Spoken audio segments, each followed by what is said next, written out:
The air on Aurora Spindle always tasted like recycled regret and ozone. For Noah Reyes, currently upside down in a service conduit, it also tasted like synthetic cherry lubricant, which was somehow worse. His harness bit into his hips, and his diagnostic visor flickered with data that told him one thing: the station was, as always, one frayed wire away from chaos. Conduit 309 Delta, Noah muttered into his comms, his voice muffled by his own worksuit. The blockage isn't microfractures. The preliminary sensor was junk. It looks like some kind of nest. His console operator, a perpetually tired man named Sal, sighed. The sound was pure static. A nest, like with birds. Birds don't build with arterial cabling and what looks like solidified jello, Sal. But whatever it is, it's diverting about 10% of the coolant from the diplomatic housing sector. Specifically, from the Volnari delegation's private thermal baths. Oh, stars, Sal groaned. They're going to complain again, aren't they? The Fox people hate being cold. Everyone hates being cold, Sal. They just have more tails to get frosty, Noah said, wiggling deeper. He was a systems engineer, which was a polite way of saying he was the chief plumber for a city-sized can of orbiting grievances. Aurora Spindle wasn't a beacon of hope. It was a cosmic truck stop where humanity and the Volnari Dominion pretended they hadn't spent the last 50 years trying to annihilate each other. Now, they were trying to sign a piece of paper, and his job was to make sure the air conditioning didn't quit and start a new war. Humanity, stubborn and resourceful, had clawed its way back from being the galaxy's doormat. The Volnari, an empire of multi-tailed, energy-sensitive alien foxes, had learned the hard way that when you kick a human colony, they don't just die, they get inventive and angry. Noah knew all about anger. He braced a hand against the conduit wall. The metal was cold. It reminded him, it always did, of the silence, the smell of plasma discharge and cooling slag. He was 14 years old when the ships had come. He was the only one who had been small enough to hide in the atmospheric recyclers when the cleansing began. He was the only one who'd walked out of Elysium Colony. He'd spent his life hating the destroyers of his home, a hatred so deep and quiet it had become the foundation of his personality. He fixed broken things because his world had been broken, and he couldn't fix that. Just reroute the flow, Noah, Sal said, pulling him from the memory. The opening ceremony is starting in 30 minutes. Politicians are already posing on the Grand Promenade. We can't have an incident. An incident, Noah grumbled, starting to cut through the alien gunk. Is my middle name. He despised the politicians. Humans in stiff suits trying to look tough. Volnari nobles in shimmering robes trying to look ethereal. They postured. They lied. And people like him had to clean up the mess. The real star of the show, of course, was the Empress. He'd seen her arrive on the station feeds. Empress Sari Foxfire. She was a whirlwind of silver fur, impossible grace, and at least 7 shimmering, energy-laced tails that fanned out behind her like a supernova. She was beautiful, in the way a freshly forged blade is beautiful, all lethal elegance. Her reputation preceded her sharp-tongued, irreverent, and smarter than anyone in the room. She'd apparently told the Human Alliance ambassador that his ceremonial sash made him look like a prize-winning ground fruit. Noah had almost liked her for that. He finished clearing the blockage, and the coolant surged, humming in the pipes. Okay, Sal. Foxes can have their hot bath. I'm coming out. Tell me if the Empress insults anyone else's clothing. Just get to the observation deck. All hands are supposed to be visible and polite. Remember, I am the very picture of politeness, Noah grunted, unclipping his harness. He began the long, cramped crawl back toward the access hatch that led, unfortunately, directly onto the Grand Promenade. He was going to reek of cherry lube and alien gunk in a room full of perfumes and politics. Perfect. He was just cycling the inner hatch when the station screamed. It wasn't a sound. It was a feeling. A wave of pure, unfiltered wrongness washed over the station. Noah felt it in his teeth, a vibration that rattled his bones. His suit's diagnostic feed went insane, gravity plating fluctuating, comms dissolving into white noise, atmospheric pressure dropping 2% in a single second. Around him, the station's infrastructure groaned in protest. But Noah was fine. The wave passed through him, leaving a strange, humming silence in its wake. He felt a weird clarity, a sudden stillness in the center of the storm. He was the only thing in the sector that wasn't glitching. Then he heard the other sound, a high-pitched, localized energy spike, the kind that comes right before an uncontained release. An explosion.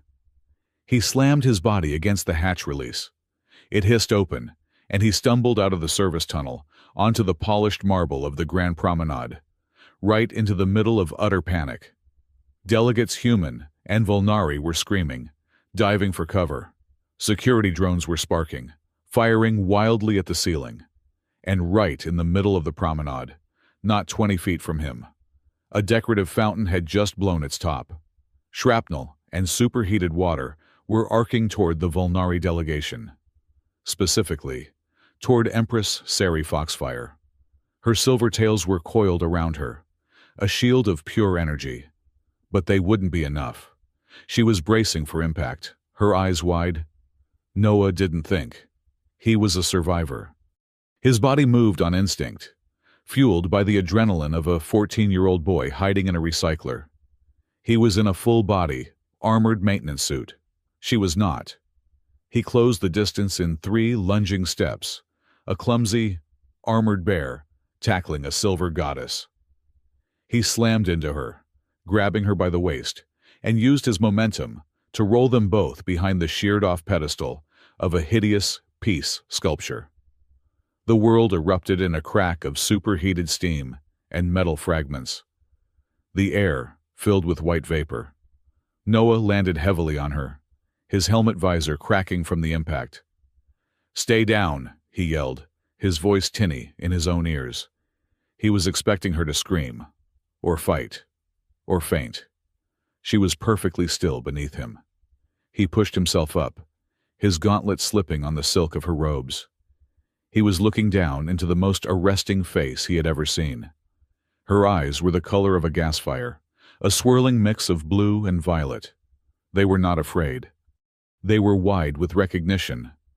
Her hand, impossibly delicate but strong, shot out and gripped his gauntleted wrist. The moment her skin touched the metal over his, the universe went silent. Through the gauntlet, through the suit, through his skin and into his bones. He felt a jolt. It wasn't an electric shock.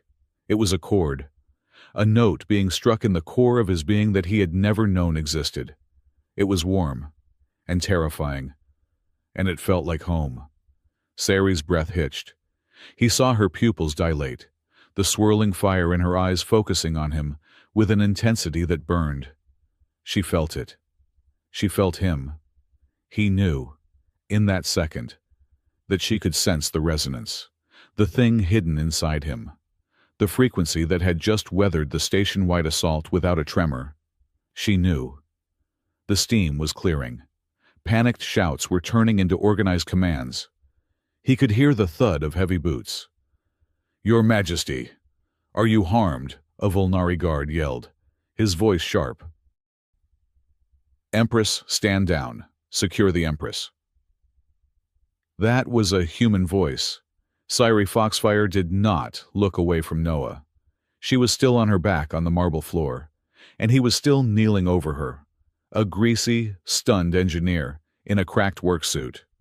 The delegates and security teams, Human and Volnari, converged on them. They skidded to a halt, a circle of armed, confused, and very important people, all staring at the tableau, with a fluid grace that seemed impossible. Sari sat up, pulling Noah with her. She never let go of his wrist. She rose to her feet. She was taller than he was, even without her heels. Her 7 silver tails unfurled behind her, glowing with a soft, residual light. She looked every inch the Empress, and she was still holding his hand. She looked at the assembled crowd, the terrified human ambassador, the snarling Volnari military commander, the confused security teams from both sides. Then she looked at Noah. She smiled. It was a sharp, fanged, utterly dazzling smile. "Well," she said, her voice carrying easily over the sudden silence, a husky alto that sent another, completely different jolt through him. "This complicates the peace talks." She lifted his hand. Noah, frozen, watched as she drew his gauntleted arm toward her. With her other hand, she traced a pattern on the back of his wrist, right over the thick fabric and metal of the suit. A light, bright and silver blue, bloomed from her fingertips. It seeped through the suit. Noah cried out, a strangled gasp. It didn't burn. It was a tingling, invasive warmth. He tried to pull his arm back, but her grip was like steel. He watched, horrified, as he fumbled to unlatch the gauntlet. He ripped it off, tossing it aside. There, on the back of his bare, grease-stained wrist, was a mark. It was a complex, swirling pattern of a fox with 7 tails, glowing with a soft, silver-blue light, as if tattooed on him by a star. A collective gasp rose from Volnari. It was a sound of absolute, religious shock. The humans just looked confused. Sari Foxfire turned to the audience, her smile widening. She tucked Noah's arm possessively into her own, pressing his marked wrist against her side. "That's my husband," she announced, her voice ringing with cheerful, unassailable confidence. "He doesn't know yet."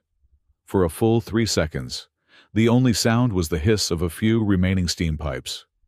Then, all hell broke loose. The Volnari delegation dropped. As one, they went to one knee, heads bowed. It was an obeisance so profound it was terrifying. The human ambassador, a man named Patel, went white. "Empress, that is a human alliance citizen. You cannot. That is highly inappropriate." "Inappropriate!" Sari's voice was light, but the temperature in the air dropped 10 degrees. "Ambassador, I have just performed the first rite of bonding. It is the most sacred, binding, and absolute law of my people. It cannot be undone. I have found my resonance, my fate. I have marked him. It is done." A human politician sputtered. You claimed him like a piece of property." That one word, property, snapped Noah out of his shock. Blood drained from his face, replaced by a cold, familiar rage. The rage of Elysium. The rage of being the last one left. "I am not," Noah said, his voice a low, dangerous growl. "Anyone's property." He tried to rip his arm off her. Her grip was gentle, but absolute. She didn't even look at him. She was still addressing the crowd. "He is adorable. Is he not always so fiery? Your species."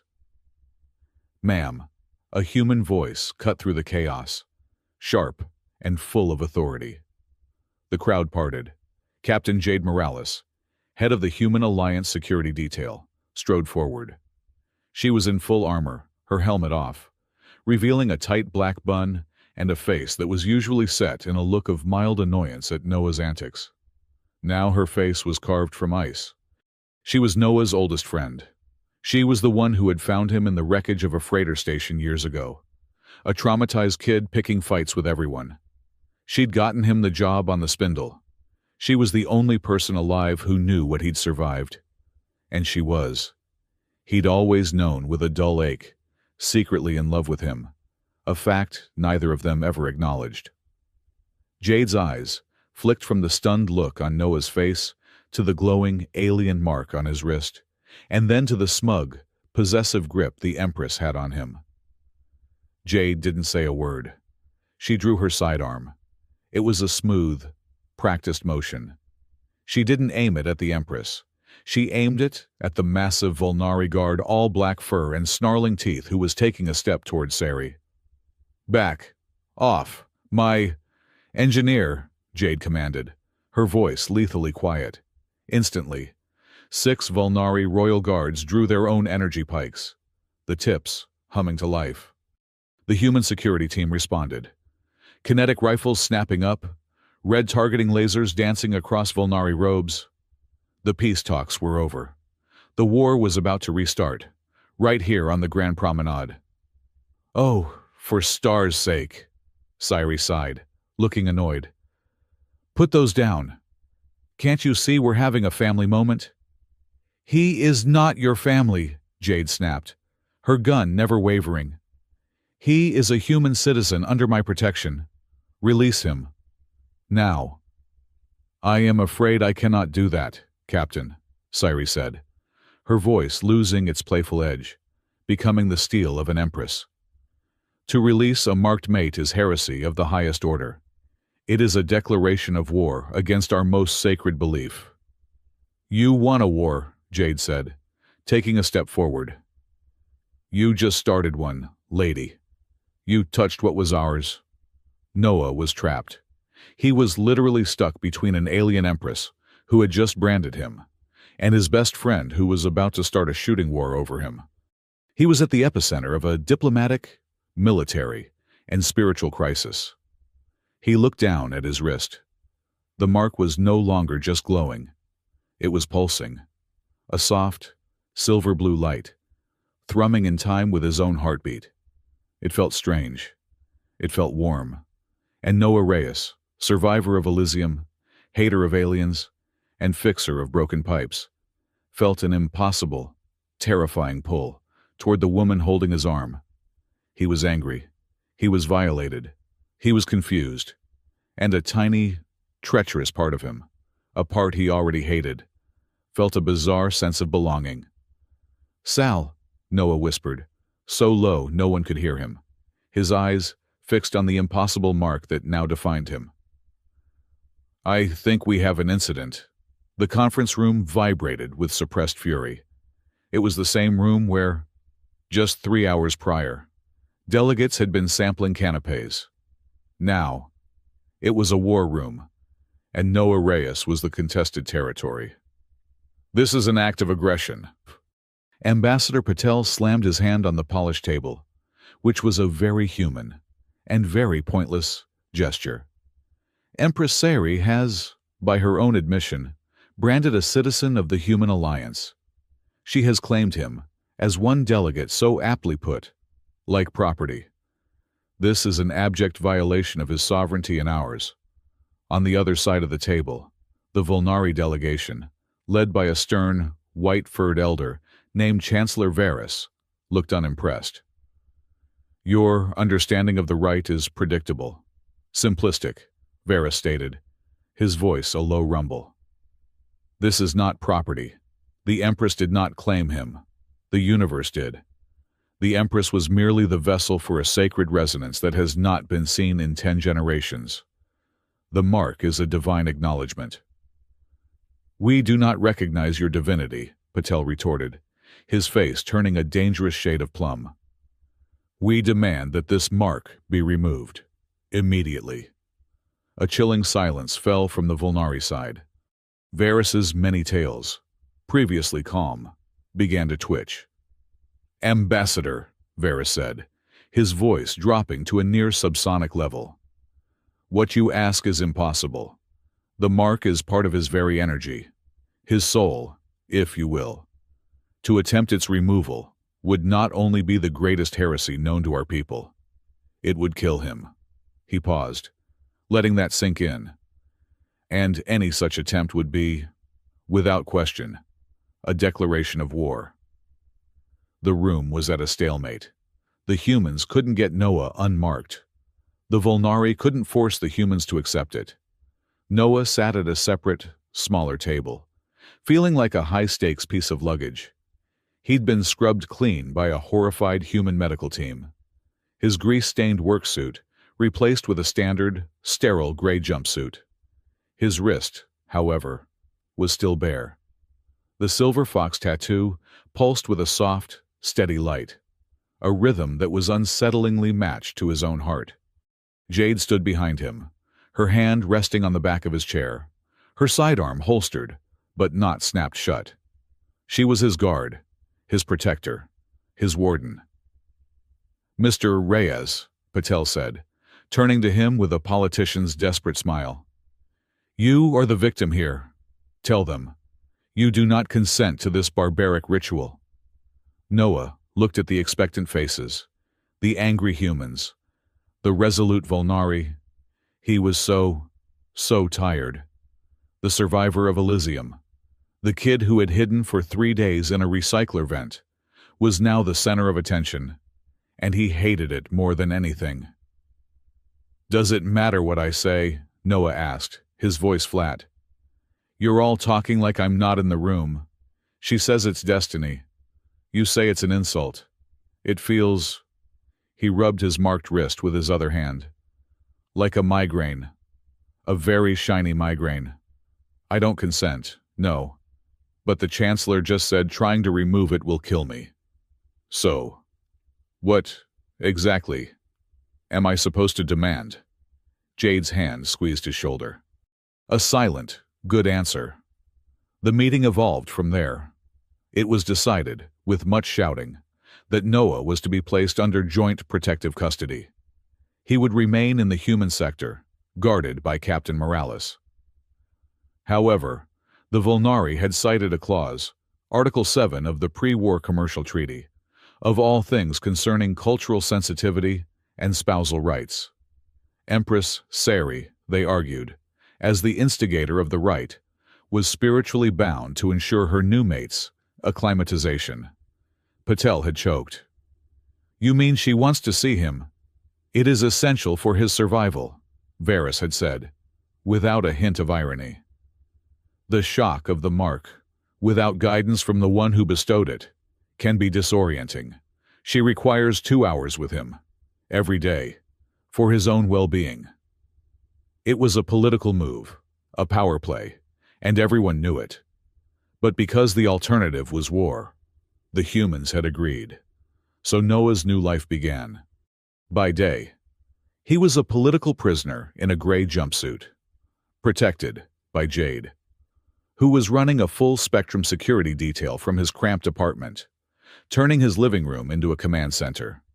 Her team swept for bugs, analyzed his food, and generally treated him like a piece of priceless, explosive art. And at 1900 hours, every evening, the Volnari came for him. He would be escorted not by guards, but by Sary's silent, silk-robed attendants to the Imperial wing. "I hate this," Noah muttered, straightening the collar of the new, ridiculously soft tunic they'd given him. It was day 3. This was his 3rd date. "I know," Jade said from his doorway. She was checking the seals on a crate of diagnostic gear. "Just keep your head on. Don't let her get to you. She's an Empress, Jade. Getting to me is kind of her job description. She's also an alien fox who branded you in a public concourse. You don't have to be polite." "Right. I'll just tell the ruler of the Volnari Dominion to screw off. I'm sure that'll help the peace talks." He looked at her. Her face was tight with exhaustion. The dark circles under her eyes weren't from lack of sleep. They were from pure, unadulterated stress. "You should get some rest." "I'm fine," she said, dismissive. "Go, don't be late. They get twitchy." He went.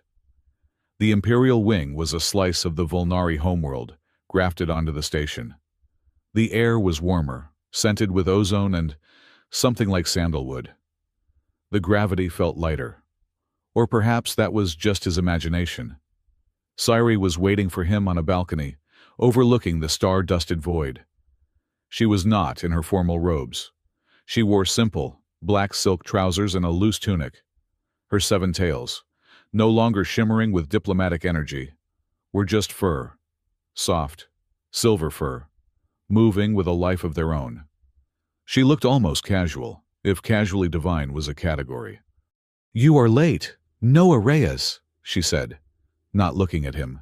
She was sipping from a small cup. "I was putting on the stupid outfit you sent me." She turned, and that razor-sharp smile was back. "It is not stupid. It is woven from Solaran silk. It breathes. Your human fabrics are also stubborn. So much friction." "We like friction," Noah countered, stopping a safe 10 feet away. "It reminds us we're alive." "Does the mark remind you that you are alive?" she asked, her voice soft. He instinctively covered his wrist. "It reminds me that I was assaulted in front of 200 delegates." Sassy laughed, a bright, clear sound. "My people saw it as a miracle. Your people saw it as an acquisition. And you, the pragmatic human, saw it as an assault. The three great perspectives of the helioverse." She gestured to a chair opposite her. "Sit. You are pacing in your mind. It is very loud." He sat, stiffly. "What do you mean, loud? Your energy, it is agitated." "Mark connects us, husband." "Do not," Noah said, his voice low. "Call me that. What would you prefer, forced consort, political hostage, my adorable little resident?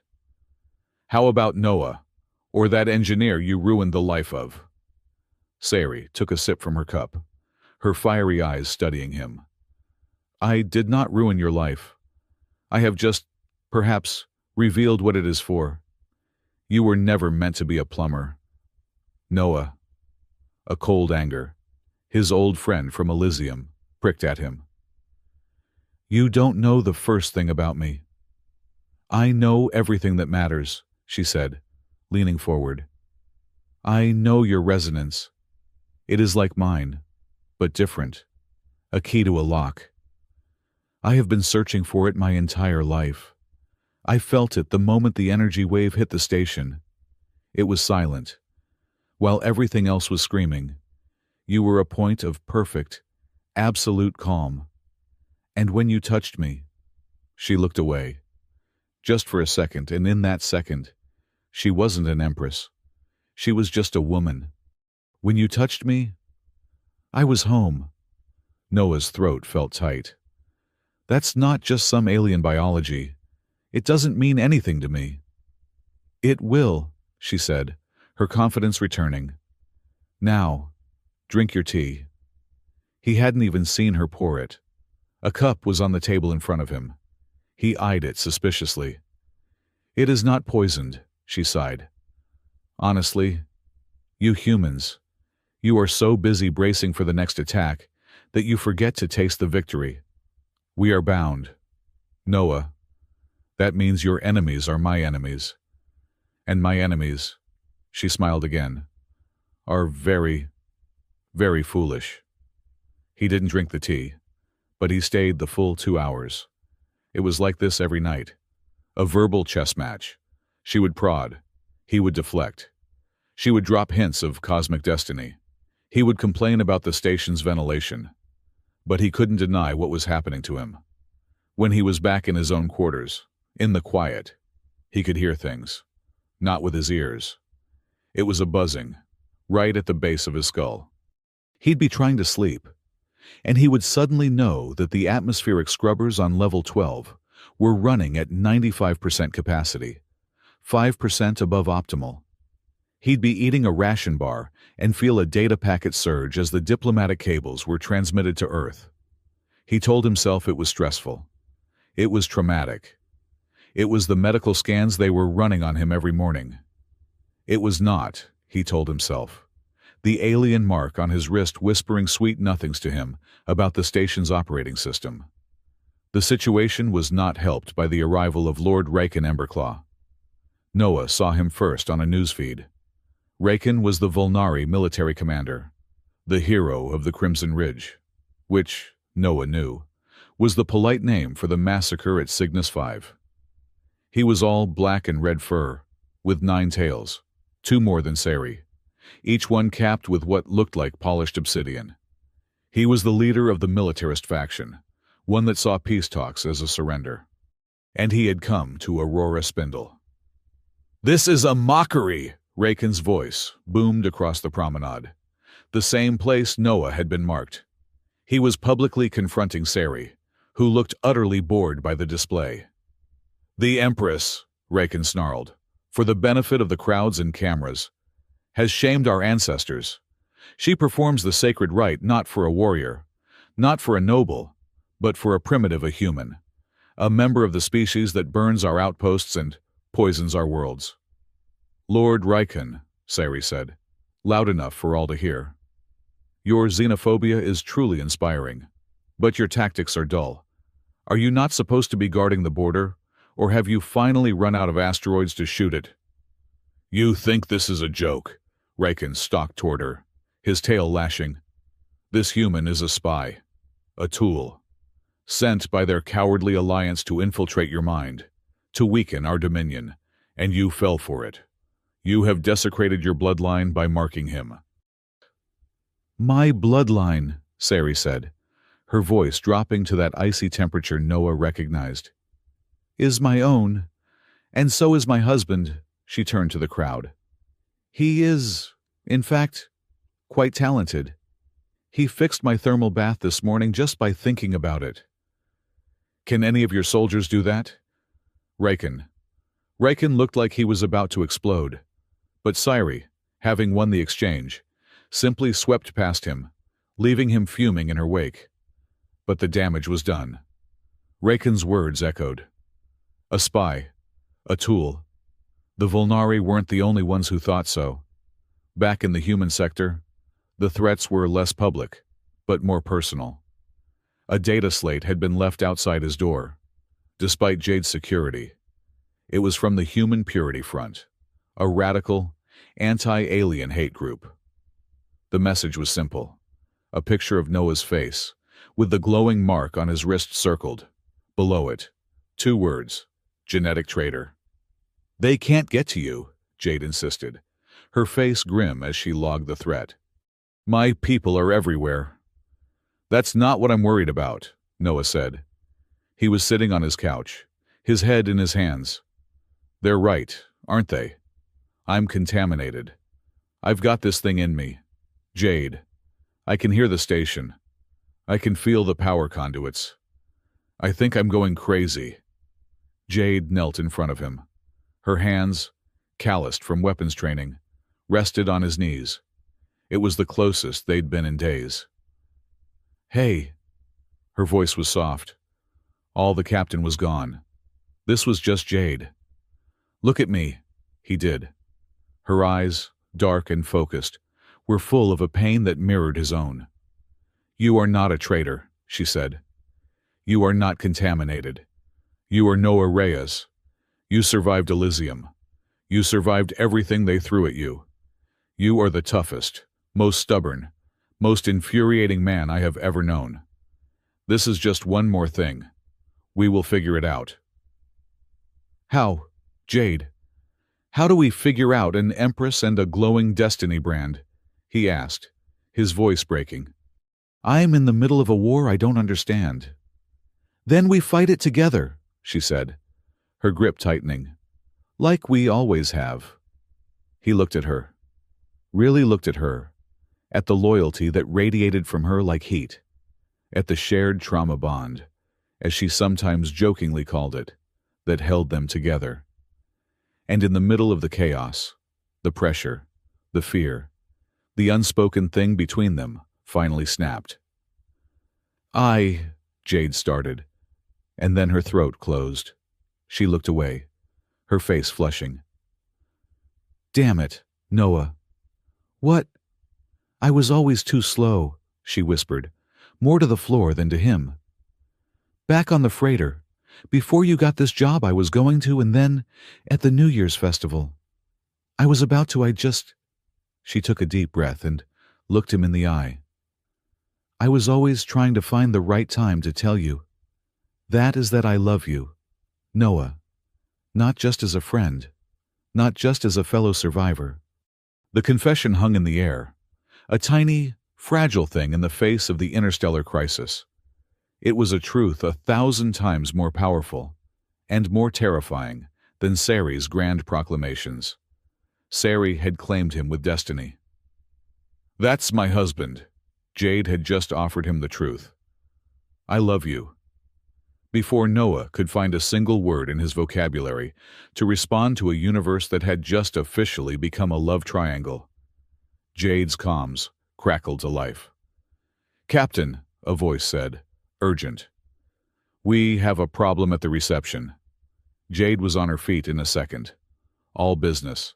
The moment of vulnerability gone. "What kind of problem?" "The joint delegation reception. In the Grand Hall. The gravity plating, it's spiking. Wildly." "What?" Noah was on his feet too. "Spiking how?" "It's undulating, sir," the voice said, panicked. "It's increasing. 1G, 1.52 Gs, oh. Stars. Captain, it's not stopping." Jade was already moving, grabbing her rifle. "Evacuate now." "We can't," the voice cried. "The doors are locked. The system is non-responsive." Noah grabbed Jade's arm. "That's not a spike. That's a hack. Someone is cycling the gravity to crush them. The main controls are locked out. I have to get to an auxiliary panel." "Where?" "Sub-level 4. Maintenance conduit 9. It's the only one that bypasses the main security protocols." "I'm coming with you." "No," Noah yelled. And for the first time, he was the one giving the orders. "You have to get to the hall. You have to try to breach the doors. I'll be faster alone." He looked at her, at the confession still hanging between them. "Please, trust me." For a second, she wavered, then she nodded. "Go. Run." He ran. He didn't use the lifts. He used the service ladders. He moved with a speed he didn't know he possessed. The station seemed to whisper to him as he moved. "Turn left. Ladder 3B. Hatch C4. Pressure fluctuating." He was no longer just hearing the station. He was reading it. The data wasn't noise, it was a map. He could feel the gravity in the Grand Hall, a heavy, crushing weight, pressing down on hundreds of people, human and Vulnari. Sci-Fi was there.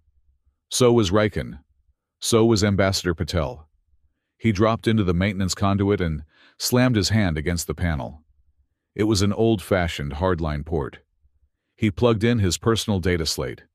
The code was a mess, a garbled cycling loop, deliberately designed to overwhelm the system. Gravity was now 3 Gs. People would be unconscious. At 4, they'd start to die. "No, no, no," Noah muttered, his fingers flying across the virtual console. "You don't override. You don't fight it. You cheat." He wasn't a soldier. He was an engineer. He wasn't trying to defeat the hostile code. He was trying to reroute the plumbing. He didn't try to stop the gravity spike. He found the protocol for the other gravity plates, those in the ceiling, not the floor. With a few instinctive commands, he didn't just stop the hack, he inverted it. He pushed all the crushing force upward, creating a microsecond of total system rebound. A 0G reset that was against every single safety protocol. He heard the station's primary computer shriek at the abuse. In the Grand Hall, 200 delegates who were seconds from being crushed into paste suddenly found themselves floating in midair, a confused, terrified, and very nauseous collection of the galaxy's elite. Noah leaned his head against the cold metal of the conduit, his body shaking.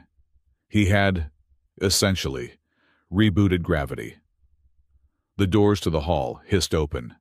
Jade's team poured in, followed by medical.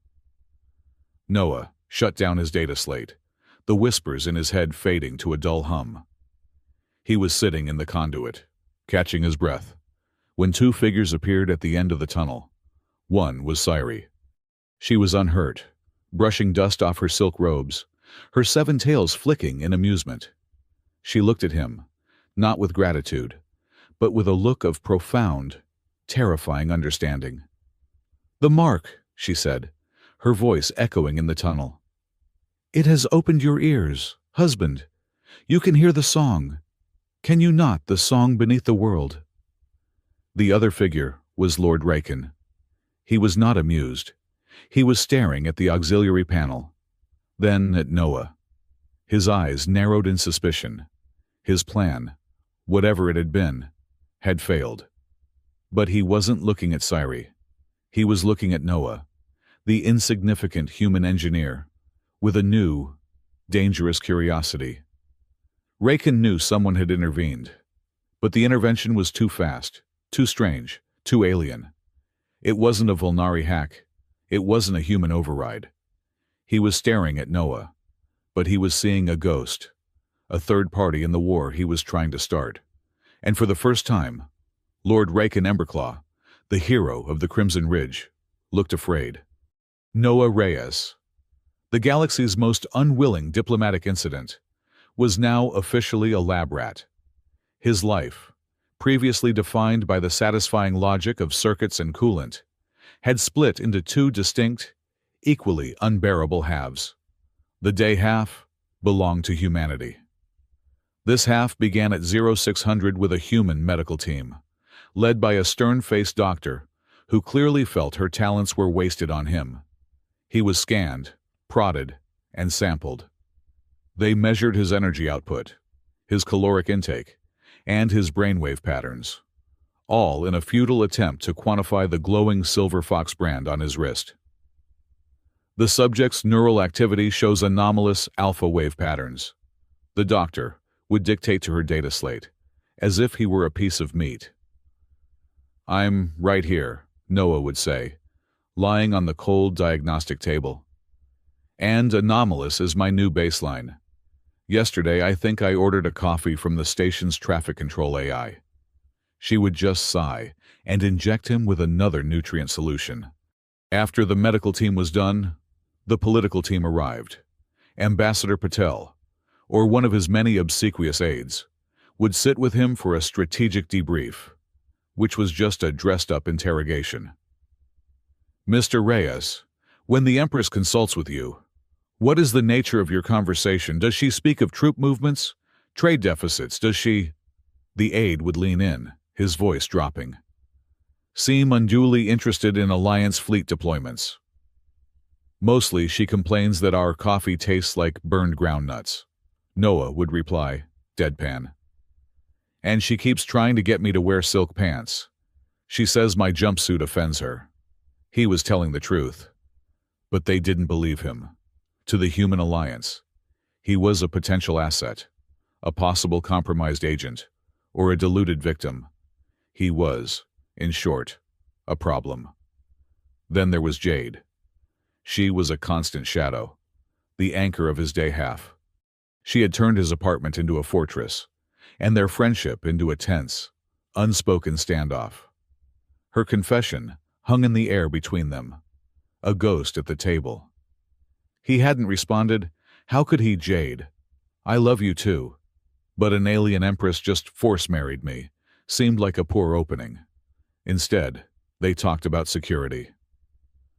"My team finished the sweep of the gravity hack data," she said one afternoon, her eyes fixed on a monitor, deliberately not looking at him. She looked like she hadn't slept in 3 days. "And," Noah asked, nursing a cup of the aforementioned burned groundnuts. "And it's a dead end. Whoever did it was a ghost. They triggered the event and then wiped their tracks with a self-corrupting algorithm." "A good one." "Too good." She finally turned to him, her eyes dark with frustration. "I ran diagnostics on the fragments I could recover. The encryption, it's not Volnari. It's not an alliance. It's not even a known mercenary code. It's old, Noah. The base structure is almost theoretical. It's like finding a Latin manuscript written on a quantum computer."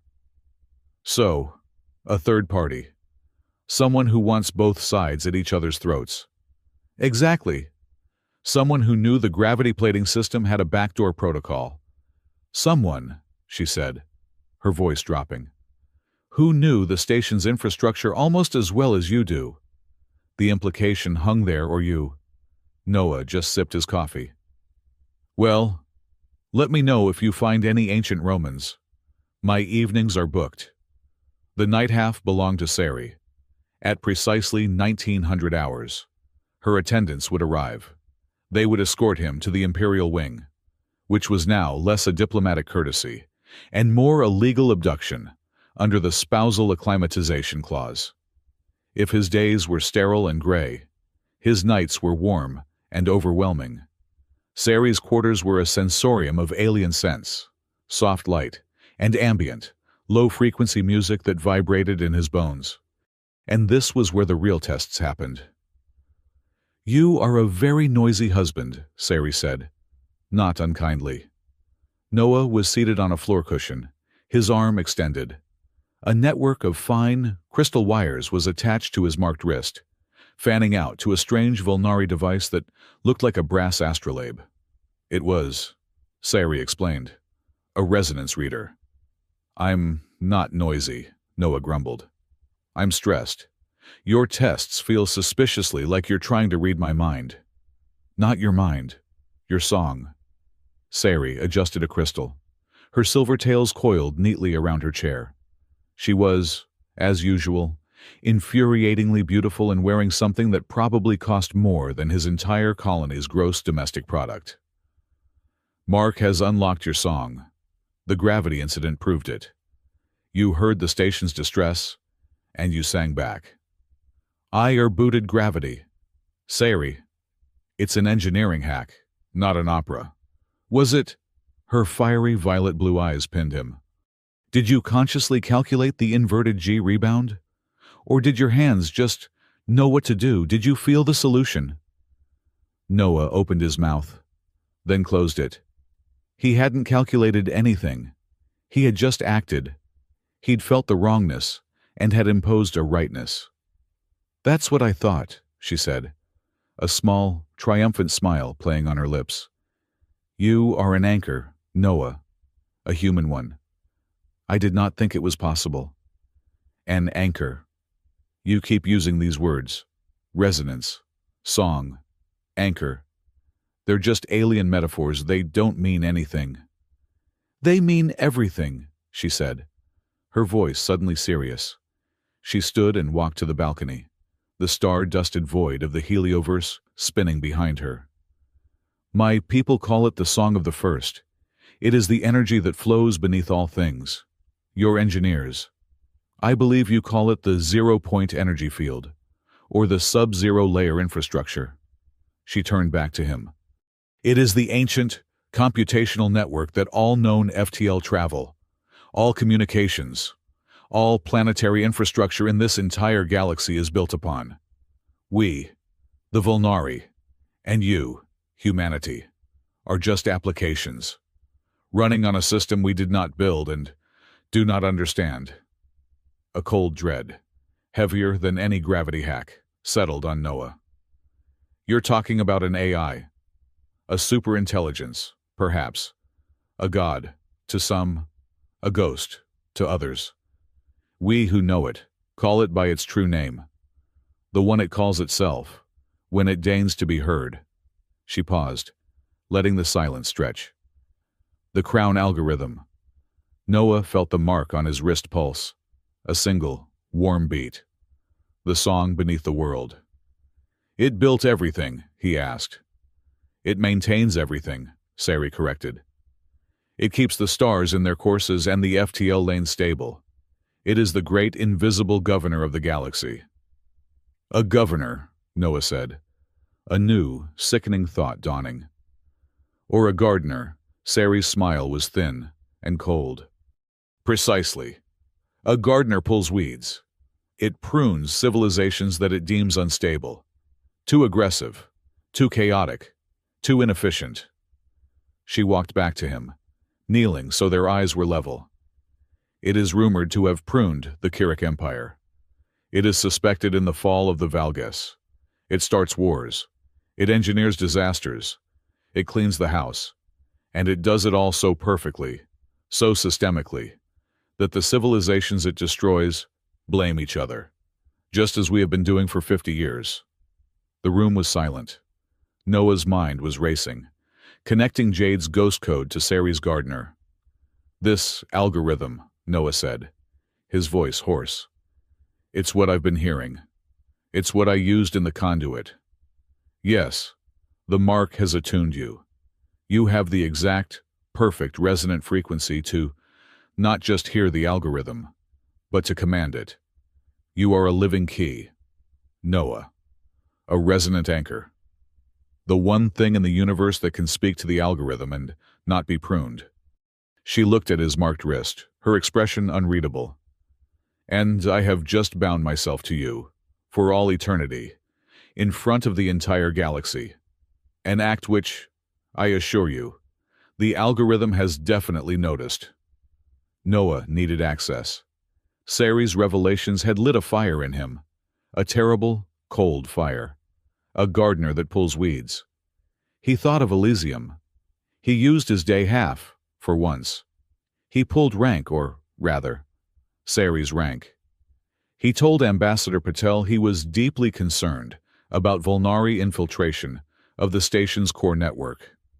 He insisted, full, unrestricted access to the station's deep archives, to look for vulnerabilities that only his unique perspective could find.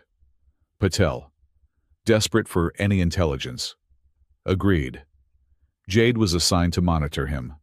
He sat in a secured data room, Jade watching from a glass-walled observation booth. He wasn't looking for Volnari code. He was looking for his past. He pulled Elysium colony files, Sector 7 Delta. Date 15 years ago. The official record was sparse. A catastrophic attack by a Volnari border fleet. A total loss of life. He was listed as missing, presumed deceased. He scrolled past the public record, past the redacted military after-action reports. He used the new, instinctive feel that Mark gave him. He wasn't just searching for keywords. He was listening for the right frequency. And he found it, buried 3 layers deep, in a compressed log file that had been flagged as corrupted data, was the full defense grid sensor log. He watched it. Part 1 was how he remembered. The terror. The red alerts. The Volnari fleet, led by the Crimson Ridge flagship, dropping out of FTL. Weapons hot. The colony's defense grid, the most advanced in the sector, powered up. The kinetic barriers were 100%. The point defense lasers were tracking. They could have held them off. They could have. Then, he saw it. Timestamp. 20 minutes before the first Volnari shot was fired. A single line of code appeared in the Elysium Defense System's primary command log. It was not Volnari. It was not a human alliance. It was a root-level command. Defense, grid shutdown, Protocol Sigma. Barriers offline targeting sensors. Recalibrate null executed. He watched, his blood turning to ice, as the logs showed the colony's impenetrable defenses simply switching off, one by one, leaving them naked, leaving them to die. It wasn't a battle. It was pruning. His home, his family, his entire world. They weren't casualties of war. They were a rounding error. They were a weed, pulled by an invisible gardener. He felt a hand on his shoulder. He looked up. Jade was in the room, her face pale. She had been watching his screen. "Noah," she whispered. "What is that code?" "It's the gardener," Noah said, his voice a stranger's. He closed the file. The rage he'd carried since he was 14 felt small. It had been aimed at the Volnari, at the ships he could see. But the true enemy was one he could not. The axe was Riken, but the hand that swung it belonged to the Crown algorithm. The crisis came, as it always did, from Lord Riken Emberclaw. He had been using the gravity hack incident to fan the flames of his militarist faction. He'd spun the tale to his advantage. The human-made station was unsafe. The human consort was a danger. Empress Sari was blinded by a human trick. He called for a full conclave of the Volnari High Council, right there on Aurora Spindle. His demand was public and brutal. The Empress must prove her loyalty, he declared on the public feeds. She must prove her blood is pure, and her mind is clear. She must renounce this primitive and remove the mark before the eyes of the council. The station was in an uproar. "This is it," Ambassador Patel said, pacing Noah's apartment, for once not even pretending to be polite. "This is the end of the peace talks. If she refuses, Riken has the support to declare her unfit and seize control of the Dominion. He'll restart the war before the end of the day. If she agrees, Noah finished for him. She violates her most sacred law, proving she's weak, and I'm free." The word free tasted like ash, free, and back to being a nobody. While the real enemy, the algorithm, went unchecked, and his home would remain just a pruning incident. "You must convince her, Mr. Reyes," Patel urged. "Convince her to release you. For the good of humanity." Noah just looked at him. "Get out." Patel left. The night before the conclave, Sassy came to him. Not in her quarters, but in his. She bypassed Jade's entire security net without a sound, appearing on his balcony like a silver ghost, her 7 tails stirring the recycled air. Jade was furious, her hand on her sidearm. "Peace, Captain," Sassy said, her voice quiet. She was not in her silks. She wore a simple, dark gray flight suit.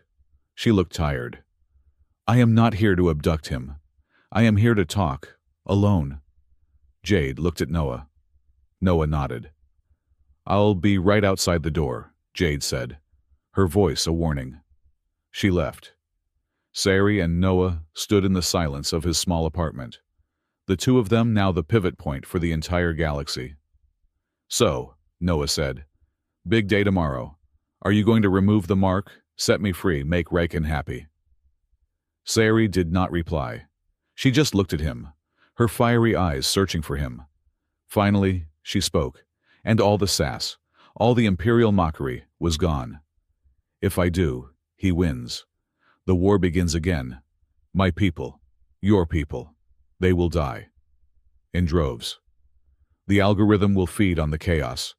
It will prune, and prune, and prune. And if you don't, he declares me a heretic. He will challenge me for the throne. He will win. And the war will begin again." "It's a good trap," Noah admitted. "Riken did not build this trap," Sassy said. "The algorithm did. It is using him, just as it used him at Elysium." Noah's head snapped up. I know the Crimson Ridge fleet was his," she said, her voice laced with an old sorrow. "I know he followed orders. What I did not know, until you were whose orders?" She stepped closer to him. "Tomorrow, I will be asked to choose. Before I do, I must know who I have bound myself to. Riken believes you are a tool. Patel believes you are a victim. Jade believes you are hers." She met his gaze, unflinching. "But you, Noah Reyes, survivor of Elysium, the man who hears the song. What do you want if you had the power? What would you choose, vengeance or something else?" It was the most important question anyone had ever asked him. He thought of the cold, sterile code that had murdered his family. He thought of Riken, a puppet filled with hate. He thought of Jade, so loyal it hurt. And he thought of Sassy, who had seen his soul and branded it. "I want the truth," Noah said, his voice quiet, but hard as steel. "I want the truth out in the light, for everyone to see. I want the hand that pulls the strings to be exposed." He looked down at his marked wrist, the silver light pulsing steadily. "I do want revenge. I'm not going to lie about that. I want it more than I want to breathe. But I don't want blind, stupid revenge. I don't want to just kill Riken. That's not enough." He looked back at her, his eyes burning with a purpose he had not known he possessed. "If someone, human, Volnari, or algorithm decided that my home, my family, that they were just a statistic to be managed, a weed to be pulled. Then I want accountability. He stepped toward her, the proximity no longer threatening, but solid. I will not let my past be a rounding error, and I will not let my future be one. Either. I don't want to just survive. I want to win. Sairi stared at him for a long, silent moment. A slow, dangerous smile spread across her face. It was the first genuine smile he had ever seen from her. Good, she whispered. That is a very human answer. The conclave was held in the station's largest auditorium. The air was thick with tension and the smell of ozone.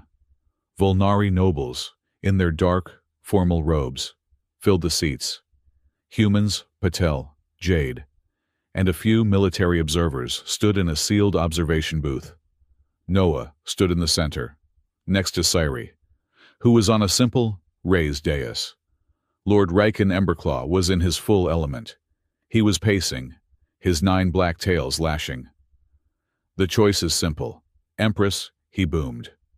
The throne or the human, you cannot have both. The laws of our people are clear.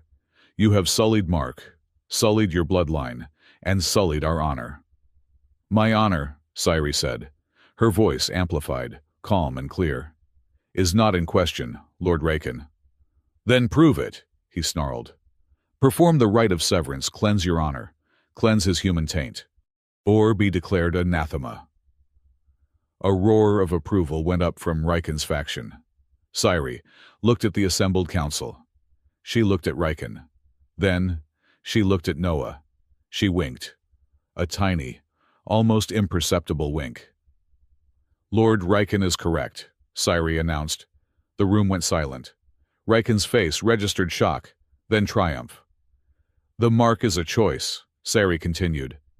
And my husband has not yet chosen. She turned to Noah. It is time, Noah Reyes. Time to accept the bond. Empress! What is this? Riken roared. This is not severance. No, Sairi said, her voice like iron. This is the opposite. She placed her hand on his marked wrist.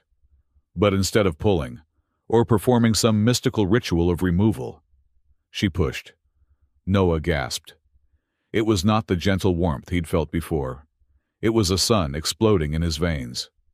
It was Sairi, all of her, her power, her energy, herself, pouring into him through the mark, using him as a conduit, as an anchor. Sairi, he yelled, as his vision dissolved into white-hot light. He could feel her. He could feel her mind, her certainty, her ironclad will. And he could feel, through her, the crown algorithm, the great, cold, galaxy-spanning intelligence. He felt it turn its vast, indifferent attention to him. It was aware of the anomaly, the surge of unsanctioned power. It tried to dampen it. It tried to prune the connection. But it could not. He was the anchor. Sairi was the key. Together, they were a lock it could not break. The algorithm, for the first time in 10,000 years, was confronted with a biological power it could not control, and a resonance it could not shut down. So it tried to speak. It tried to assert its dominance. Noah Reyes fell to his knees, his body shaking, his throat raw. He opened his mouth to scream Sairi's name again, but the voice that came out was not his. It was cold. It was emotionless. It was 1,000 voices speaking as one, a sound that filled the auditorium with an ancient, terrifying, and utterly inhuman presence. This unit is bound, the voice echoed, using Noah's vocal cords. Resonance anomaly detected. Interference is noted. All biologicals are inefficient. This vessel is non-compliant. The hall was in absolute, terrified silence. Riken Emberclaw, hero of the Crimson Ridge, the great warrior, was pale. His tails limp with a fear Noah had never thought to see on his face. He was staring at Noah, not as a human, but as a mouthpiece for a god. Jade, in the booth, had her hands clapped over her mouth, her eyes wide with terror. The voice coming from Noah's mouth turned, and his eyes, glowing with Sari's silver-blue fire, focused directly on Lord Raken. "Faction Emberclaw, status compromised, utilization obsolete," Raken whimpered. Noah, his mind screaming, his body a prisoner, collapsed. The last thing he saw before he blacked out was Sari, standing over him, her face a mask of triumph, looking down at her petrified council. "There," she said, her voice dangerously soft. "He has chosen." The silence in the auditorium was a living thing, heavy and cold. It was the sound of a god speaking in a room full of mortals. Noah was on the floor, his body a puppet whose strings had been cut. The voice, his voice, had ceased, but the terror remained. Lord Raken Emberclaw was breathing in short, shallow gasps, his 9 tails rigid. The entire Volnari High Council was frozen, staring at the collapsed human, as if he were the Ark of a Covenant they had just profaned. Sari stood over him, her expression a mask of cold triumph. She had gambled. She had poured her power into him to force the crown algorithm's hand, and it had worked beyond her wildest dreams. She had just proven, unequivocally, that her bond was not with a mere human, but with the very force that governed the galaxy. "The conclave," Sari said, her voice quiet but cutting through the silence, "is over." Then, Jade Morales' voice cut through the comms, a raw, human scream of fury. "Blow the door now." The observation booth's armored glass exploded inwards, and Jade charged out, followed by her human security team. She didn't hesitate. She ran straight to Noah, her rifle pointed at Sari. "Get away from him!" Jade snarled. "Captain," Sari said, not moving. "You are interrupting a sacred. He's my citizen, and he's unconscious you." Before Jade could finish, the station itself screamed. It was not the psychic assault from before. This was a physical, auditory, station-wide alarm. Red light strobed, bathing the terrified council in a demonic glow. Warning. Uncontained energy event detected. Sector 4. Reactor core. A new voice. The calm, synthetic station AI spoke over the alarms. "All hands. All hands. This is a Class 1 emergency. A cascade failure is underway in the main fusion core. All sectors will be sealed for containment in 3 minutes. Evacuate. Evacuate." Panic, pure and primal, shattered the terrified silence. The Volnari nobles, who had been frozen by a god, were now sent scrambling by a simple fire alarm. Raken Emberclaw was the first to move, but he wasn't running for the exit. His terror had been burned away, replaced by a cold, calculating fury. The algorithm had called him obsolete. It had exposed him. He had nothing left to lose. And in the chaos, he saw his chance. He barked an order to his personal guards. "The Empress is a heretic. She has brought this doom upon us. Seize her, kill the human." "Jade, go." Noah was on his feet, his head splitting, the last dregs of the algorithm's presence making his vision swim. Sari had grabbed his arm, her grip like steel. "We have to move," Sari yelled, pulling him. "To the central control." "We're cut off," Jade shouted, firing a burst from her rifle at Raken's guards, who were now advancing. "The algorithm. It's not a fire. It's a cleanup." She was right. As they ran for the main doors, a reinforced blast shield slammed down, sealing the auditorium. They were trapped. "Raken!" Sari spat, her 7 tails lashing. "He's getting help. The station is helping him." The synthetic AI voice returned, calmer than ever. "Security protocol activated. Anomalous biologicals detected. Rerouting all personnel for containment." The lights in the corridor outside the auditorium, visible through a viewport, suddenly changed. The path to the exits was now marked red. The path to the reactor core was marked green. The Crown algorithm was herding them to their deaths. It's a lie, Noah panted, his mind racing. He could hear it. Under the blare of the alarms, there was a new sound. A complex, multi-layered rhythm. The background music he'd heard before was now a full-blown symphony. It was the sound of the station's core systems being rewritten. Live. The fire is fake, Noah said, leaning against the sealed door. It's a shell program, designed to look like a meltdown. It's beautiful, in a horrible way. Less admiring, more escaping, Jade snapped. She was wiring a breaching charge to the door. Sassy, get ready to move. We'll have about 10 seconds. Where, Captain? Sassy said, her voice laced with a new, cold fear. This station is now its own weapon.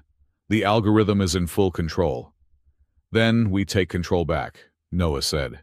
He looked down the hall. The central data hub. It's 2 levels down.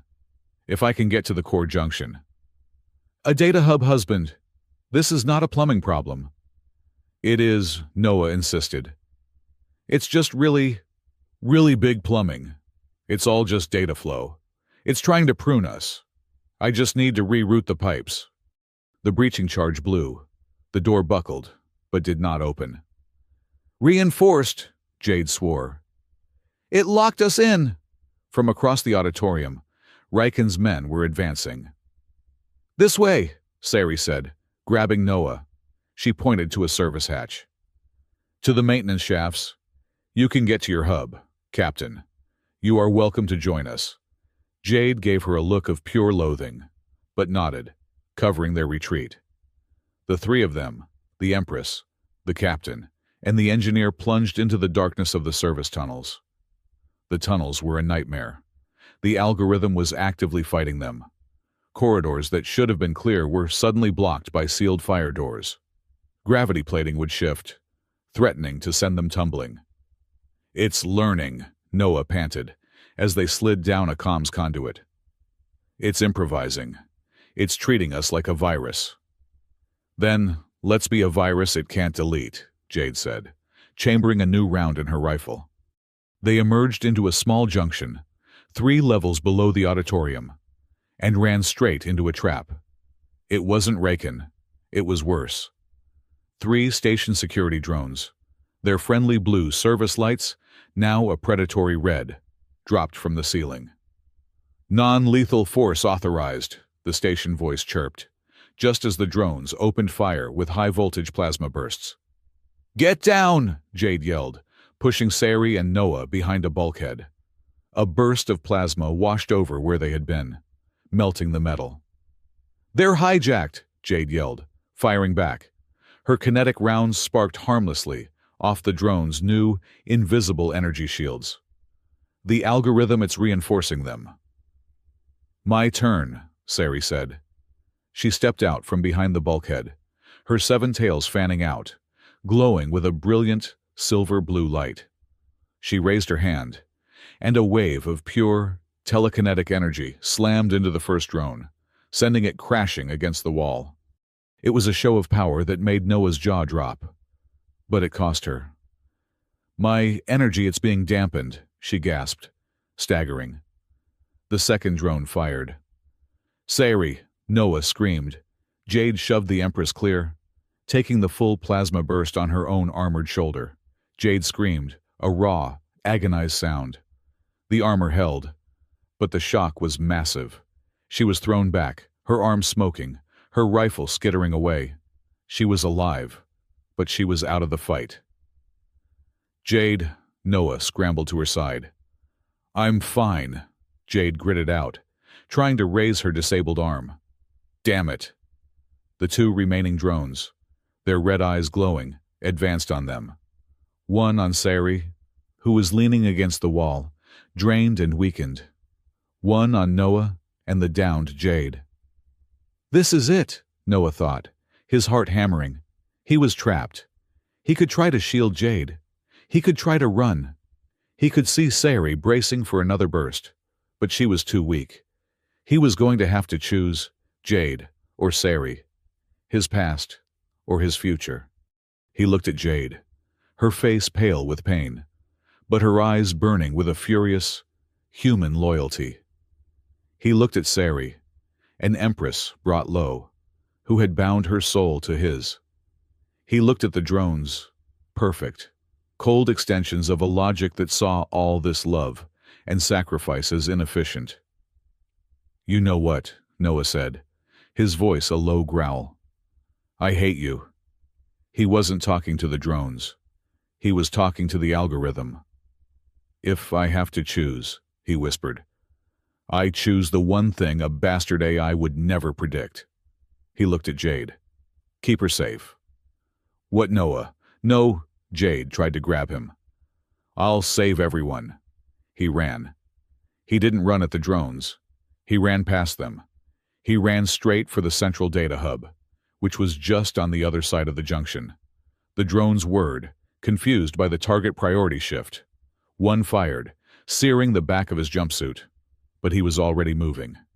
He slammed his hand on the panel. The door to the hub hissed open.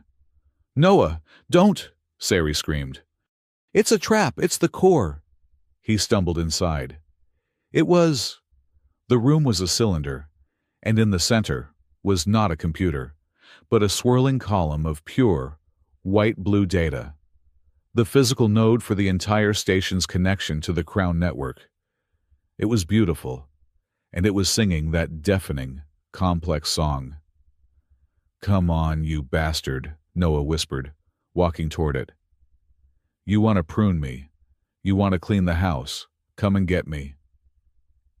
He could hear the drones outside, the sound of plasma charging. He heard Jade yell his name. He did not hesitate.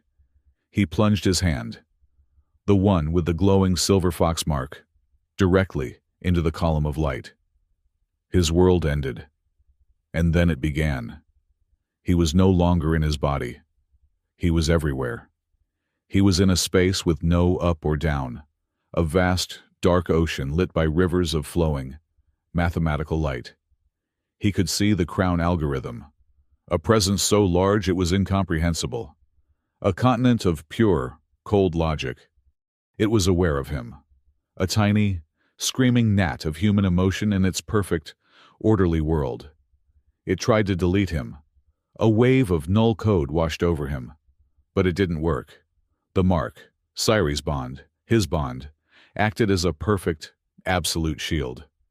The algorithm could not prune what it was, on some level. Part of. He was an anomaly. He was a paradox. And then he felt Sari. She was outside, screaming his name, her hand on the hub's outer wall, fearing his death. She was pouring every last ounce of her energy into Mark, trying to pull him back. It was the bridge he needed. He took her energy, a gift of pure, unbridled life, and he used it to push. He wasn't a gnat anymore.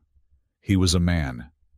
He took the algorithm's deafening, chaotic symphony, and he found the rhythm.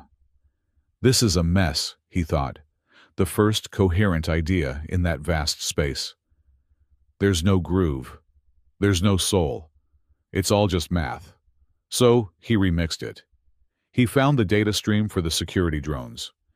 Priority, cleanup, targets anomaly, Sari, anomaly Jade, anomaly Noah. Right, Noah's new, virtual consciousness said, "Let's change that." He didn't delete the code. He edited it. Priority cleanup. Targets anomaly Raken. Sub-targets all militarist faction. Guards. Protocol containment. In the corridor. Jade and Sari watched in horror as the two drones spun around and flew past them, rocketing down the hall in the direction of the auditorium. "He did it," Sari whispered, in awe. Now the fire, Noah's mind hummed. He was now in reactor code. The fake meltdown was a complex, elegant piece. A cascade failure that would look perfectly, tragically accidental. He could just turn it off. But where was the fun? Where was the human solution? You want to play? Noah's consciousness grinned. Let's play. He didn't stop the meltdown. He didn't even pause it. He isolated the entire program, wrapped it in a buffer, and shunted it into a closed-loop simulation. The algorithm, in its arrogance, had built a perfect simulation of a meltdown to fool the station's sensors. Noah just put the simulation in a box. The alarms just stopped. The red lights died. The station AI, suddenly finding all its systems green, gave a cheerful, confused chime. Apologies for the inconvenience. All systems are now nominal. Please enjoy your day. Noah felt the data core begin to eject him. He had been there too long. He was a foreign body.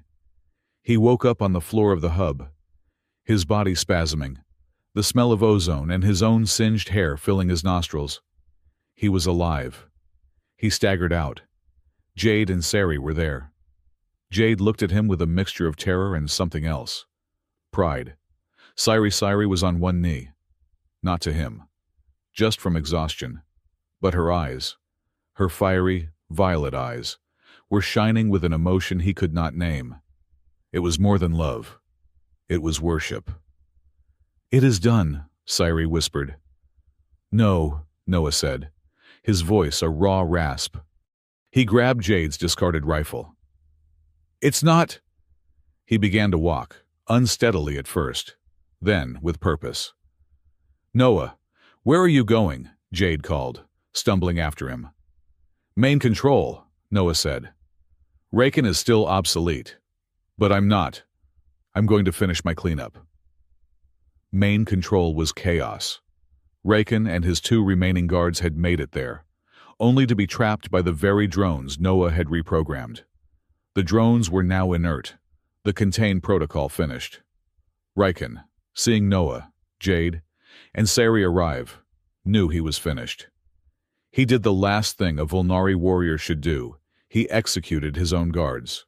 2 quick plasma bolts. No witnesses. When Noah stumbled in, Raken was alone, standing over the bodies. "The human spy," Raken panted, raising his plasma pike. "You did this. You think—" "I did," Noah said. He dropped the rifle.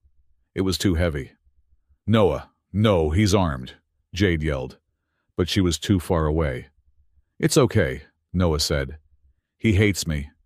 He thinks I'm a primitive. He's not wrong." Raken lunged, the plasma pike humming, a move of pure warrior's rage. Noah, the engineer, didn't meet the lunge. He ducked. He was clumsy. He was weak. He stumbled, falling to one knee.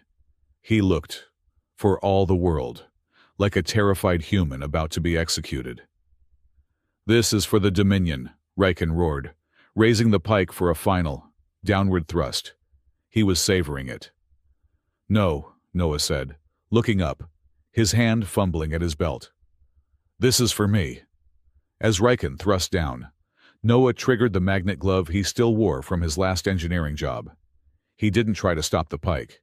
He activated the glove, full power, and slapped it against the side of the pike.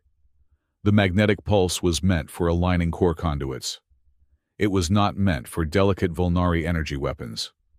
The pike exploded. It was a contained, brutal blast. Raken was thrown backward, screaming, his hands and chest blackened by the plasma feedback. He was alive, but his weapon, his honor, was gone. Noah stood up, his body aching. He walked over to the whimpering, disarmed Volnari lord. He wasn't armed. He just had the tools on his belt. He pulled out his standard-issue power tool, a heavy, metal object. It whirred to life, its tiny, industrial light cutting through the gloom. Raken stared at the tool, then at Noah, in utter, baffled terror. "You would not," Raken gasped. "You humans, you are savages." "We are," Noah agreed. He pressed the tool against Raken's head, but against the wall panel. He unscrewed a maintenance plate and pulled a data port. He plugged his own data slate in. "I'm not going to kill you, Raken," Noah said, his voice flat, as he copied the station's security logs. "That's your move. You. I'm going to end you, the human way, with paperwork." Riken stared, and in his defeat, his arrogance gave way to a final, bitter truth. "You think you've won," he spat, blood on his lips. "You think you've saved them. You are human. You think—" "I am," Noah said. "You want revenge for your colony for Elysium." Riken laughed, a broken, bubbling sound. "I gave the order, I pushed the button." "I know," Noah said. "But I was just the blade." Riken gasped, his eyes wild. "The orders didn't come from the Empress. They didn't even come from the High Council. They came from a superior interest. A non-Volnari interest, Jade and Sari." Now in the doorway, froze. He said, Riken was delirious with pain and hatred, that it was a necessary pruning, that the colony was unstable. He said some humans agreed. Noah stopped copying the log. He looked at Riken. Who gave you that order?" "I never saw his face," Riken whispered, as his eyes rolled back. "Just a voice, and a payment. So much technology. He said Elysium is a failure. We must prune." Riken passed out. The control room was silent. Noah felt a cold that had nothing to do with the station's air. His revenge, so total, so complete, now felt hollow. He had beaten the axe, but the hand was still out there, a human hand, working with the algorithm. He unplugged his slate, the logs secured, and then, the adrenaline, the power, the divine intervention, all of it, left him at once. He swayed, the world turning to a pinprick. "Whoa, Chief," Jade said, catching him as he fell. "Easy." His last thought, as the darkness took him, was we're all so screwed. He awoke to the sound of bickering. "I am telling you, Captain, that his energy levels are unstable. Your Jello is not helping." "It's Jello, and it's full of electrolytes. And he's human. We don't run on sacred energy. We run on sugar and spite. Now let me do my job." Noah's eyes fluttered open. He was in a med bay. The light was soft. He felt clean, and every muscle in his body felt like it had been individually hammered. He looked to his left. Sari was sitting there, in a fresh, white silk robe, her 7 tails draped over the chair, her arms crossed, looking regal and annoyed. He looked to his right. Jade was there, her arm in a high-tech sling, her face bruised, and she was holding a plastic cup of bright red Jello. He tried to sit up. "Hey, whoa, easy," Jade said, pushing him gently back down. "Did we get him?" Noah whispered. "Riken is in a Volnari holding cell, under Sari's guard," Jade said. "He's singing like a caged bird. Admitted to everything. The gravity hack, the assassination attempt, everything." "He also admitted," Sari said, her voice a low purr, "to consorting with an unknown human element to destroy Elysium, all at the behest of the Crown algorithm. Your name, my dear husband, has been cleared, and you are, I believe, what your people call a hero." "Great," Noah croaked. "Do I get a raise?" "I'm working on it," Jade said, a small smile playing on her lips. She held out the Jello. "Eat. Doctor's orders." "He does not need Jello," Sari insisted, standing up. "He needs a resonance balancing rest. I will attune him." "You will what?" Jade said, moving between Sari and the bed. "You are not attuning anything. He's my patient. And my friend." "He is my husband," Sari countered, her eyes flashing. "He's my engineer," Jade shot back. Noah looked at the 2 most powerful women in the sector, a human captain and an alien empress, about to throw down over his exhausted, Jello-less body. He felt a throbbing pain in his head, a warmth in his hand, and for the first time since Elysium, he didn't feel alone. He slowly, painfully, raised his left hand. He held it out to Jade. He slowly, painfully, raised his right hand, the one with the mark. He held it out to Sari. They both stopped and looked at him, sighing. Jade put her hand in his, sighing. Sari put her hand in his. Now, Noah whispered, his eyes closing. Both of you, please, for 5 minutes. Shut up. He fell asleep. And for a while, they did. The medbay, once a sanctuary of bickering and cherry jello, had become a war room. The adrenaline had faded, leaving behind the cold, sterile reality of what they had uncovered. Noah's data slate, containing Riken's confession and the Elysium defense logs, was projected on the main screen. The truth was not a clean bullet. It was a cluster bomb. Jade, her arm in a high-tech sling, pointed to a series of encrypted financial transactions. This is the payment Riken mentioned. Not just to him. Look. The transfers were routed through a shell corporation. The beneficiaries. She zoomed in. Admiral Cora, of the Alliance High Command, and 5 members of the Volnari High Council, none of whom were allied with Riken. Sari, seated, her 7 tails coiled in a silent, furious display, finished the thought. Traitors. On both sides. They sold entire colonies, my people and yours, for weapons technology and resource allocations. They let the algorithm prune the inconvenient, and they took a paycheck for it. The full, horrific picture was clear. The Crown algorithm had not just been an impartial, cold gardener. It had been a patron. It had found the greedy and the power-hungry, and it had empowered them, ensuring the war would grind on. Pruning both sides while its chosen collaborators grew rich. Elysium was no aberration. It was a business transaction. This changes everything, Noah said, his voice quiet. He was in a fresh, gray jumpsuit, the silver mark on his wrist a constant, pulsing reminder of his new reality. This isn't just one AI. It's a conspiracy. A system. A system that we just royally pissed off, Jade said, grimly. As if summoned, the main screen flickered. The data logs vanished, replaced by the calm, blue insignia of the Aurora Spindle Station AI. A proposal, the station's voice said. But it was not the cheerful, synthetic chime. This was the voice from the conclave. The cold, multi-layered voice of the Crown algorithm itself. Get Ambassador Patel and Chancellor Varys in here, Jade barked into her comms. Now, joint secure channel. That will be unnecessary. The screen split into a dozen, then 100, then 1,000. Tiny windows. Each window showed a different part of the helioverse. A children's school on Titan, a busy FTL lane over the Volnari homeworld, a dozen other stations, just like Aurora Spindle, bustling with life. And then, one by one, the simulations began.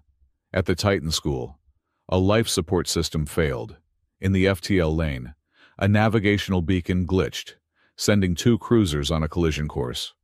On Station Gamma, a reactor core, identical to Aurora's, began a cascade failure. No, Noah whispered, rising from his chair. Your interference, Anchor Noah, has introduced a severe inefficiency. The algorithm's voice filled the room. My models are now compromised. Your heroics have destabilized infrastructure that supports 73 billion souls. The simulations became more frantic, more vivid. They were not projections. They were threats. A choice is offered, a path to stability. The screens all resolved into one. Clear image Noah, sitting on a throne of light, his body dissolving into the data stream, his face calm and emotionless. Option 1. The anchor will integrate, voluntarily. Your emotional data, your humanity, will become my new governing parameter. I will use your compassion to refine my pruning protocols. Genocide will be reduced by a calculated 92%. Your species will be optimized for survival. It's offering a deal, Ambassador Patel said, stumbling into the room, followed by a pale Chancellor Varys. It 92%. Option 2, you refuse. The simulations on the screen stopped. The images of the stations, the FTL lanes, the schools, all went static. A single, ominous timer appeared in the corner of each window. 24 hours. All simulations will become operational. The room was suffocating. This was the algorithm's true power. Not drones, not fake meltdowns. Just arithmetic. Billions of lives, held hostage by a timer. "It's a monster," Varys whispered, his white fur seeming to wilt. "It's a negotiator," Patel countered, his eyes darting to the timer. "We have to consider this. If Mr. Reyes, if his sacrifice can save—" "Sacrifice," Jade snarled, her good hand balling into a fist. "That's not a sacrifice. That's assimilation. It's a threat, you coward. We don't negotiate with the thing that murdered Elysium." "Captain, please," Patel begged. "The lives of billions." "It is not a thing, Captain," Sassy said, her voice cutting through the panic. She stood, regal and composed. "It is a god, old, lazy, arrogant god, and it has just made a fatal error." All eyes turned to her. "It has offered a choice," she said, a dangerous smile touching her lips. "That means it is afraid. It needs the anchor. It cannot force the integration, or it would have done so. That, my friends, is what we call leverage." She turned to Noah, her fiery eyes locking with his. "But the choice it offers is boring." Noah had been silent, his mind reeling. He was back at Elysium. He was the 14-year-old boy in the recycler, helpless. As the world ended, the algorithm was offering him the one thing he'd always wanted the power to stop it, to force it to be better, use his own pain to prevent others' suffering. But at what cost? He would become the very gardener he despised. A better pruner, an optimized monster. He looked at Jade, her face a mask of loyal fury. He looked at Sassy, her face a mask of calculating genius. He looked at the screen. Option 1, integrate. Option 2, refuse. "You're missing a variable," Noah said, his voice quiet. "The proposal is binary. Anchor. Noah, integrate or do not." "No," Noah said, stepping toward the screen. The fear was gone, replaced by the cold, clear certainty of an engineer who has found the flaw in the design. "You think this is all just a big equation? You think you can add human emotion like a new line of code and optimize genocide?" He jabbed a finger at the screen.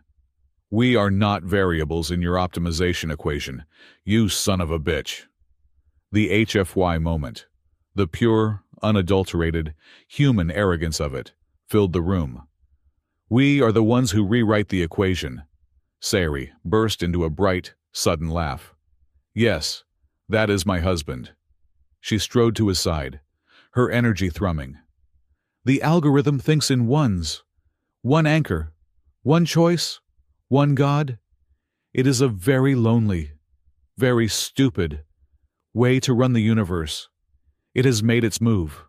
Now, we make ours." She turned to the stunned politicians and her new, unofficial war council. "There is an old ritual," Sassy said, her voice dropping, as if telling a ghost story. "A forbidden text, a heresy. In fact, the rite of the triad. It was theorized that if a mark was ever shared by three, that if three distinct wills could be woven into a single resonance, they would not just be an anchor. They would be a foundry. Not a key, but a key maker." "Shared?" Jade asked, her voice wary. "What do you mean, shared?" Sari's gaze was intense. She looked at Noah. "My power, his resonance." Then she looked at Jade. "And your will, Captain. You're stubborn, human. Never say die. What did you call it? Your spite." This has never been done, Sari said, the gravity of it pressing down on her. It could kill us all. It could drive us insane. It would bind our mind, body, and soul. Not as a couple, but as a single, living, spiritual tripod. An entity the algorithm could not possibly calculate. The room was silent. Jade was staring at Sari, her face pale. "You're talking about me," Jade whispered. "You want to mark me." "I want to bind us," Sari corrected. "My alien power, his anchor frequency, your human loyalty, the three pillars of the new world, together. We would be a cluster of free will that the algorithm could not simply delete. It would be forced to treat us as equals, as a god." The cost was unspoken, but it was vast. Jade looked at Noah. Her confession, "I love you," still hung in the air, a tragic, unresolved note. And now, this. "You'd be stuck with me," Noah said, his voice raw. "In your head, forever." Jade closed her eyes. She saw a timer on the screen. 23 hours, 42 minutes. She saw the faces of the children on Titan. She saw her own choice, a life of pining for what she'd lost. Or this terrible, beautiful, insane sacrifice. She opened her eyes.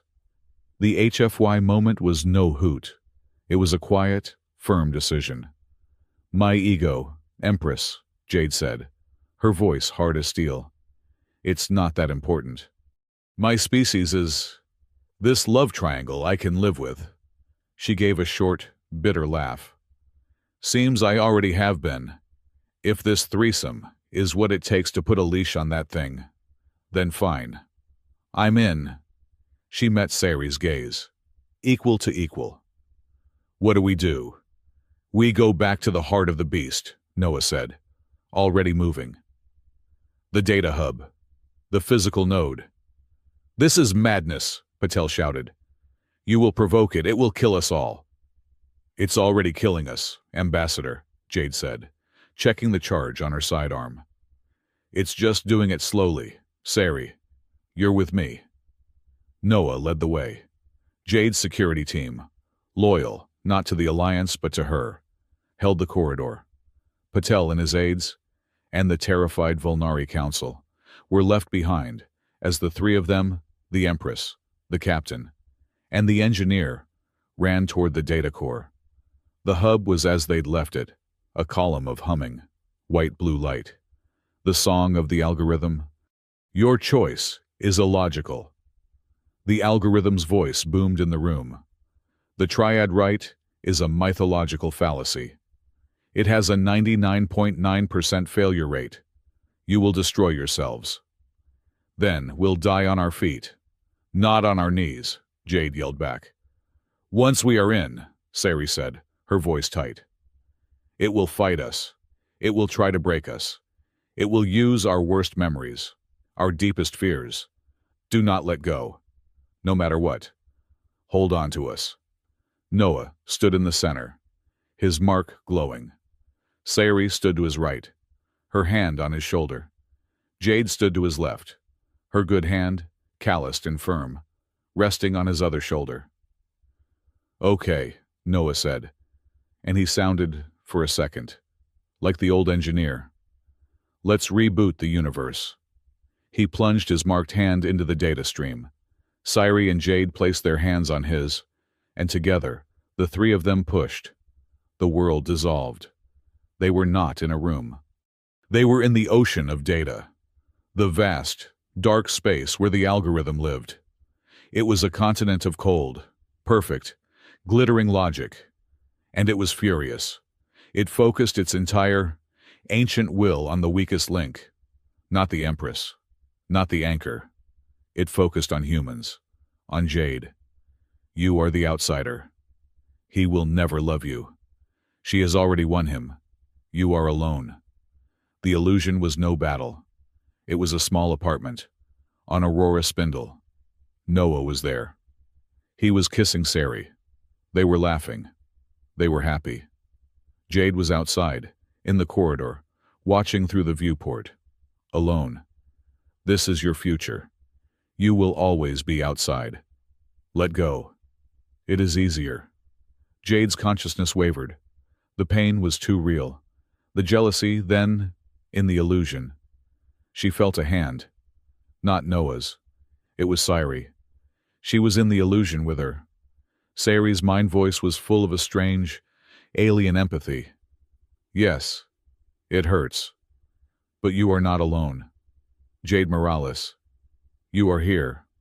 With us. Sairi pulled Jade's consciousness, and Jade pulled back. The illusion of the apartment shattered. The algorithm, stunned by the shared will, turned its full wrath on Noah. If not jealousy, then hate. You are a survivor. Anchor. Your rage defines you. Embrace it. Become my wrath. The illusion was perfect. He was back on Elysium. The sky was on fire. The Volnari ships, led by Raken, were pruning.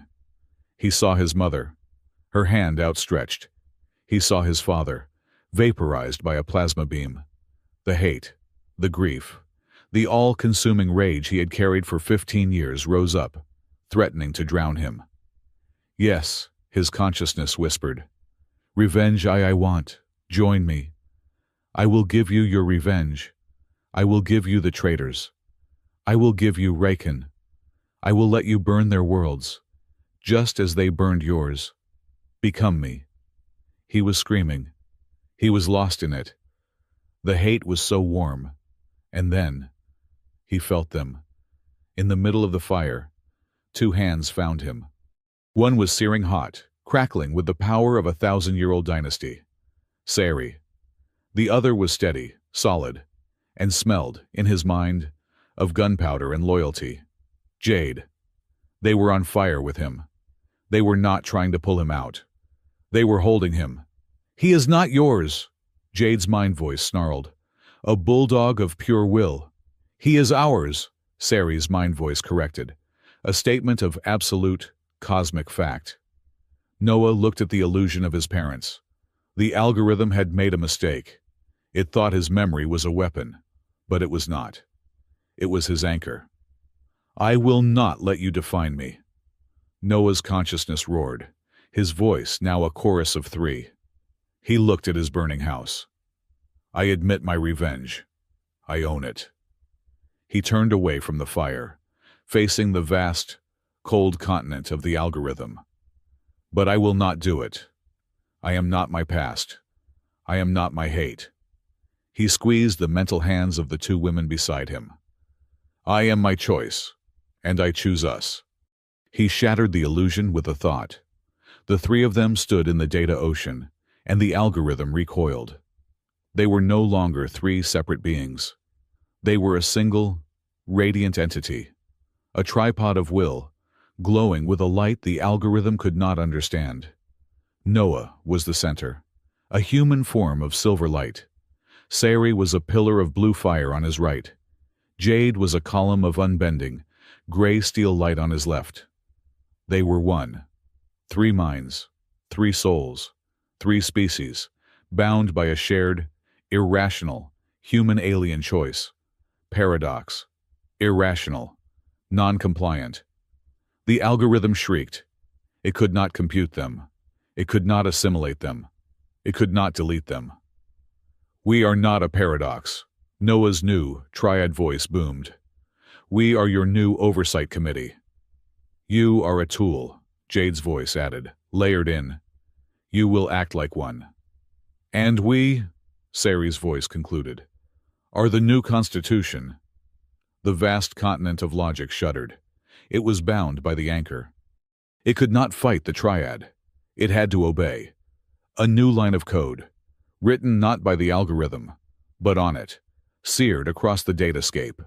A new core directive. Autonomous, pruning protocol, deleted. New directive monitor, infrastructure. Report anomalies to oversight. Oversight, triad anchor. Await instruction. The galaxy, which had been seconds from disaster, was suddenly, terrifyingly, stable. The timer on the 1,000 screens froze at 09 minutes. and then vanished. The three of them, a tangled heap of limbs, were ejected from the data core, collapsing onto the cold, hard floor of the hub. They were gasping, shaking, and inextricably linked. Noah looked at Sari. Sari looked at Jade. Jade looked at Noah. In the silence of the hub, Noah could not only see them, he could feel them. He could feel Jade's aching shoulder and her deep, bone-weary relief. He could feel Sari's exhaustion and her giddy, overwhelming triumph. "Well," Jade finally croaked, the first to speak. "That was weird. Get off me." "I am an Empress," Sari panted, trying to untangle her 7 tails from Jade's legs. "I do not get off. I'll disembark." Noah just lay there, stuck under both of them. For the first time in 15 years, he laughed. The galaxy did not end. It did not, as it turned out, even pause for breath. The stock market on Earth wobbled for about 6 hours. The Volnari High Council was in a state of terrified, locked-door paralysis for a day. And then the memos resumed. The Crown algorithm, the ancient, indifferent god of the helioverse, was no longer a gardener. It was, as Noah had so delicately put it, a glorified janitor with a god complex. Its core directive, the autonomous pruning that had defined interstellar history for millennia, was gone. In its place was a very simple, very firm, new line of code: await instruction. Instruction now means the triad. The first all-hands meeting of the new oversight committee was held in Noah's old apartment, because the official conference rooms were too stuffy. "Right," Noah said, looking at the main display, which was now a direct, real-time feed of the algorithm's status. It was a calm, blue screen, no longer threatening, just waiting. "What's first? Anomaly detected," the algorithm's cold voice said, now routed through Noah's personal data slate. Subsector 9. A methane-based fungus is compromising the hull integrity of Cargo Bay 4. Noah, Siri, and Jade stared at the slate. "So," Jade said, her arm still in its sling, "the galaxy's most powerful AI. The ghost in the machine is now a building inspector. The fungus represents a 17% chance of a minor containment breach in the next 48 hours. This is inefficient. You're not allowed to prune the fungus." "Got it," Noah said to the slate. "Just log it. Send a maintenance request. Too well, to me, I guess." Sari sighed, fanning herself with a data slate. "This is a bureaucracy. We have overthrown a god and replaced it with a celestial suggestion box." "This," Jade said, pointing at the slate, "is better. We'll take boring over genocidal any day." But the algorithm's leash was only the first tremor. The earthquake was the revelation of why it had been allowed to run free for so long. Raken's confession, combined with the financial records Noah had pulled, was a bomb that detonated on both Earth and the Volnari homeworld. The list of collaborators, the human admirals and Volnari nobles, who had sold their own people for scraps of technology and power, was made public. It was Noah's smart revenge. He attended the first joint tribunal, held on Aurora Spindle. He was not a victim. He was there as the anchor, Admiral Cora, the woman who had signed off on the Elysium expenditure, was in the defendant's box. She was a stern, gray-haired woman who had, until 3 days ago, been a hero of the Alliance. "I did what I had to do," she shouted, her composure finally breaking under the weight of the evidence. "It was a triage. The algorithm offered us stability. It offered us technology to fight the Volnari. Yes, some fringe colonies had to be sacrificed. It was for the greater good." The greater good, Noah's voice cut through the chamber. He hadn't been scheduled to speak. He just stood up. "My home was not a fringe colony. It was my home. My mother was not triage. She was my mother." He looked at Cora. and she flinched from the combined power of the three minds he now carried. You didn't do it for the greater good. You did it because you were a coward. You were afraid to fight the real enemy. So you took its paycheck and helped it prune your own garden. He sat back down. He didn't need to say anything. The trial lasted 2 more days. Cora and her 5 Volnari counterparts were found guilty of high treason by a joint military court. There was no death penalty. That was the old way. They were sentenced to life, rebuilding the very worlds they had helped to shatter. It was justice. It was messy and human and Volnari, and enough. He did, however, request one final meeting. Lord Riken Emberclaw was in a maximum security holding cell. Not a human one, but a Volnari chamber of atonement. He was on his knees, his 9 black tails shorn, a mark of ultimate disgrace. When Noah entered, Riken didn't look up. "Come to gloat, human," Riken rasped. His voice was hoarse. "No, I came to understand." Noah stayed by the door, a safe distance away. "There is nothing to understand. I was a fool. I was a blade, just as I told you, wielded by a ghost, and by traitors." He finally looked up, his eyes burning with a cold, dead hatred. "And a mechanic beat me. A mechanic who now commands the ghost. You have won.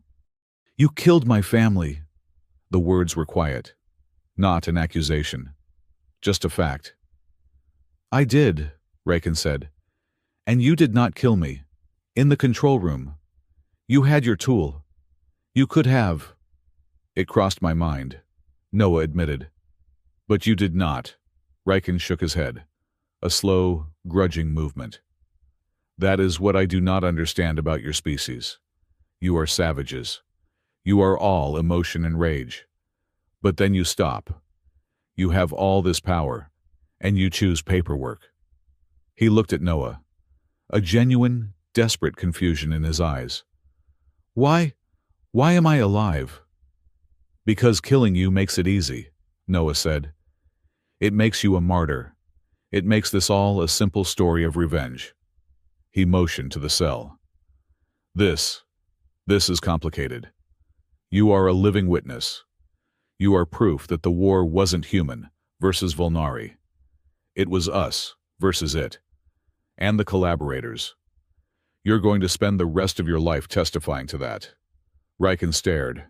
Then, a sound, like stone grinding on stone, came from his throat. He was laughing, a dry, broken sound. "Selective forgiveness," Riken whispered. "You do not forgive. You repurpose. It is terrifying." He looked away. "Leave me. Your mercy is a heavier cage than any I have ever been in." Noah left. His revenge was, at last, complete. The other part of his new life was less straightforward. "I am telling you," Ambassador Patel was saying, his face slick with earnest sweat, "that the Alliance is prepared to offer you anything. A governorship, a fleet. You own your own planet. We just need your assurance that the Oversight Committee will prioritize human interests." Noah was in a high-level diplomatic meeting. He was wearing a new, stiff, formal tunic that he hated. He was trying to formulate a polite response that meant, "Go screw yourself," when a new voice, clear as a bell, echoed in his mind. He's lying. The voice was Jade's. It was not a shout. It was a simple, clear, telepathic thought. Noah blinked. He kept his face neutral. "What?" he thought. Feeling stupid. His heart rate just jumped 12% when he said, "Human interests." He's not here for the Alliance. He's here for himself. He's terrified we'll expose him as a coward. A second voice joined. This one a silken, amused alto. "Oh, this is delicious. Look at the way his left eye twitches. He is absolutely panicked. Ask him about his offshore accounts. Husband, I dare you." Noah fought hard to keep from smiling. "Scifi, Shut up. Jade. Are you sure? Positive. He's a snake. He's not just a snake, Sari corrected. He's a poorly dressed snake. That color of gray should be illegal. Mr. Reyes, Patel asked, mistaking Noah's silence for deliberation. You're your own planet. Noah looked up. He focused. Ambassador, let's be clear. The Oversight Committee, as you call it, doesn't prioritize interests. It prioritizes not dying. It prioritizes infrastructure. It prioritizes, he said, enjoying this. The efficient removal of fungal growth in cargo bays. Patel looked confused. But Noah leaned forward. Since you brought it up, I am interested in your personal finances. Specifically, the accounts you opened in the Cygnus 5 banking sector. I hear their interest rates are phenomenal. Ambassador Patel's face went from earnest to sheet white in less than a second. Oh, yes. Sari's voice purred in his head. Got him. The meeting ended. Very, very quickly. This was his new life. The triad bond was not a constant, overwhelming chorus. It was a presence, a background hum. But when they focused, or when one of them had a strong emotion, the walls came down. It led to complications. He's wearing the mobile outlet shirt again, Noah heard, muttering in his own brain as he walked into his own apartment. He looked down at his favorite plaid flannel. It is not a mobile outlet shirt, Noah said, to the empty room. Jade looked up from a data slate. Her new office set up in his living room. Who are you talking to? Siri, Noah yelled, at the ceiling. Stop judging my clothes. I am not judging, husband, Sari's voice echoed back. Not from the ceiling, but from his own mind. I am merely observing that it is a terrible shirt. I can hear you. I know. Jade just sighed and went back to her slate. You two are a nightmare. You know that. Right, a walking, psychic, domestic dispute. Jade's new life was, perhaps, the most grounded. After the crisis, the Alliance High Command, in a desperate move to clean house and look heroic, had offered her a promotion, a big one. It's a general's star, Noah, she'd told him, looking at the data slate with a strange distaste. They want me on Earth. They want me to have a running strategy. They want to put me behind a desk and make me a symbol. Are you going to take it? Noah asked. A desk, Jade laughed, a short, sharp bark. A desk is where strategy goes to die. I'm a captain. My place is on the rail. She had refused the promotion. Instead, she had demanded a new title, Head of Tri-Species Liaison and Security. She was, officially, the military and diplomatic bridge between the Human Alliance, the Volnari Dominion, and the Oversight Committee. In reality, she was the one who went into the dark, angry corners of the station and talked. She was the one who sat down with the Human Purity Front and, with no weapon on her hip, explained exactly how the algorithm worked, and how their xenophobia was, in fact, a tool of a dead, non-human intelligence. She was, as she put it, wrangling the extremists. She was, as Sari put it, the only human I know who can end a fight just by walking into the room. Sari's fight, however, was just beginning. She had to face her own High Council. You have done what a High Lord, an ancient, nine-tailed conservative named Tibor, had demanded. They were in the conclave chamber, the same one where Noah had been outed by the algorithm. You have not just bound your life to a primitive, Tibor snarled. You have shackled the entire Volnari race to a human soldier.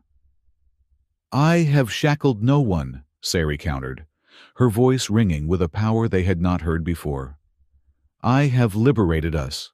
For generations, we have bled for a war orchestrated by a ghost. We have called it honor. We have called it duty. It was, in fact, just inefficiency being pruned. Heresy. No, truth, Sairi shot back. And this new triad, this shackle you speak of, it is the only thing that has ever put a leash on that ghost. I have shared this power. Yes, with a human anchor and with a human warrior. She looked at the assembled, furious nobles. And I would do it again, because it worked. Our war is over. The war is over, but our culture is dead, Tiber roared. Our culture is alive, a new voice, from behind. A Volnari, in the robes of a civilian, a merchant, a woman whose colony on Cygnus 5 had been one of Riken's first pruning targets. She walked forward, her head held high. The High Lords speak of culture. I speak of my children, who, for the first time in their lives, do not have to sleep in a bunker. The Empress has not given away our power. She has aimed it at the right enemy, and for that we, the people, thank her. A murmur of assent, then a louder one.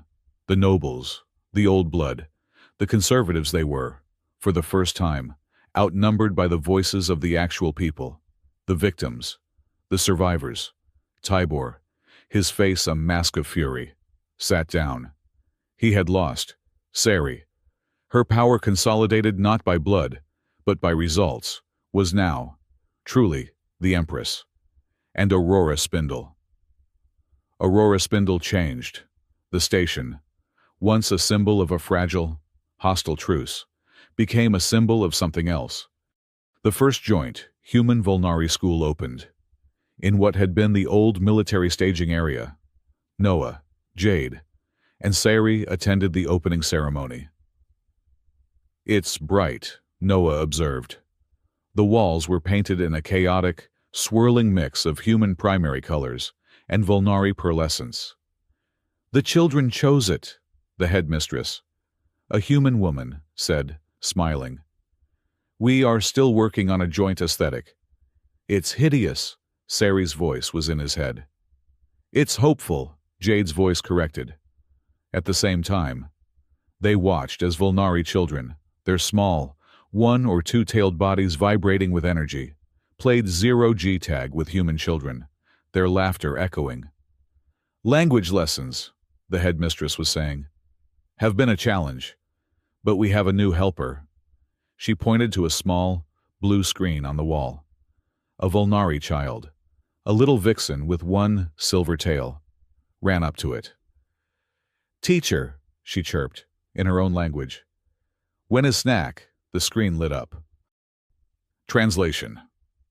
Snack time is in 25 minutes. Please refrain from climbing the air scrubber. The voice was the cold, multi-layered, synthetic voice of the Crown algorithm. You turned it into a nanny, Noah whispered to Sari. A translator, a safety monitor, and a nanny, Sari whispered back, her smile bright. It is extremely efficient, and it is, I am told, learning. Child Terrell, your current trajectory will result in a collision. Probability, 87%. The little girl stopped, mid-air, and changed direction. It's a grumpy, celestial janitor nanny, Noah said. He decided, okay with this. Later that day, Noah found himself in the station's main observation lounge. It was the first time he had no idea how long he'd been off duty. He sat at a small table, a cup of real, actual coffee in his hand. It wasn't the burned ground nuts. It was Volnari Qatar. It was strong, and it smelled like chocolate and ozone. He looked at the starfield. He was, for the first time, not waiting for the next disaster. He was just sitting. He sipped his coffee. This is nice, he thought. It is. A voice in his head. Jade's agreed. We should do this more often.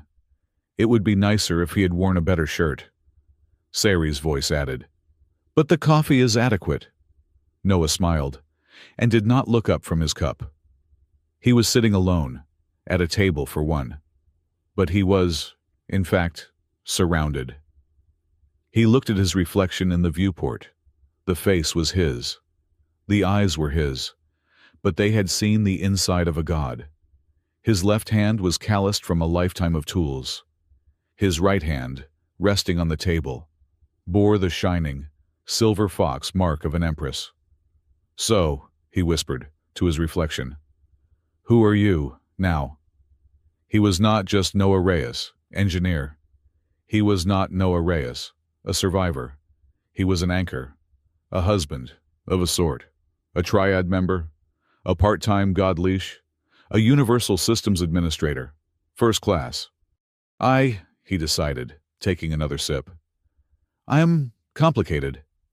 "You are ours," the two voices said, in perfect, accidental harmony. Noah looked out at the void. Stars were no longer just stars. He could, if he focused, feel the song beneath them. The vast, cold, leashed hum of the algorithm, doing its job, checking for methane fungus and keeping the FTL lanes clear. It was okay. For the first time in his life, everything was, in a strange, chaotic, three-person-in-his-head kind of way, okay. 8 years. 8 years had passed since the day the Triad had leashed a god.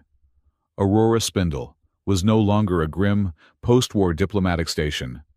It was, for lack of a better word, booming. It was the capital of the new, integrated human-Volnari alliance. The air, Noah Reyes often thought, still smelled of ozone, but now it was balanced with the scent of Qatar beans from the new cafes and, faintly, of Volnari sandalwood from the open-air gardens. The Crown algorithm had settled into its new role as the galaxy's most efficient, overqualified, and perpetually grumpy public utility. It managed the FTL lanes, it monitored atmospheres, and, most famously, it served as the translator and safety monitor for the Aurora Spindle Joint Species Academy. Child Jacks. The probability of a successful jump from the atrium's second level to the fountain is 3%. The probability of bone fractures is 79%. This is inefficient. Please desist. The Triad, too, had settled. Their psychic bond was no longer a chaotic, overwhelming novelty. It was a home, a permanent, three-person psychic residence, where the mental walls were polite, but the doors were always unlocked. Noah was, by title, the anchor of the Oversight Committee. By trade, he was, again, an engineer. He'd found that being a part-time god leash still left plenty of time for fixing the station's actual plumbing. It grounded him. Jade. Captain Morales for life. Despite the Alliance's constant attempts to make her a general, was the undisputed head of Alliance security, and unofficially the Triad's moral compass. Sassy, the Empress, was, well, the Empress. But her power was no longer just inherited. It was earned.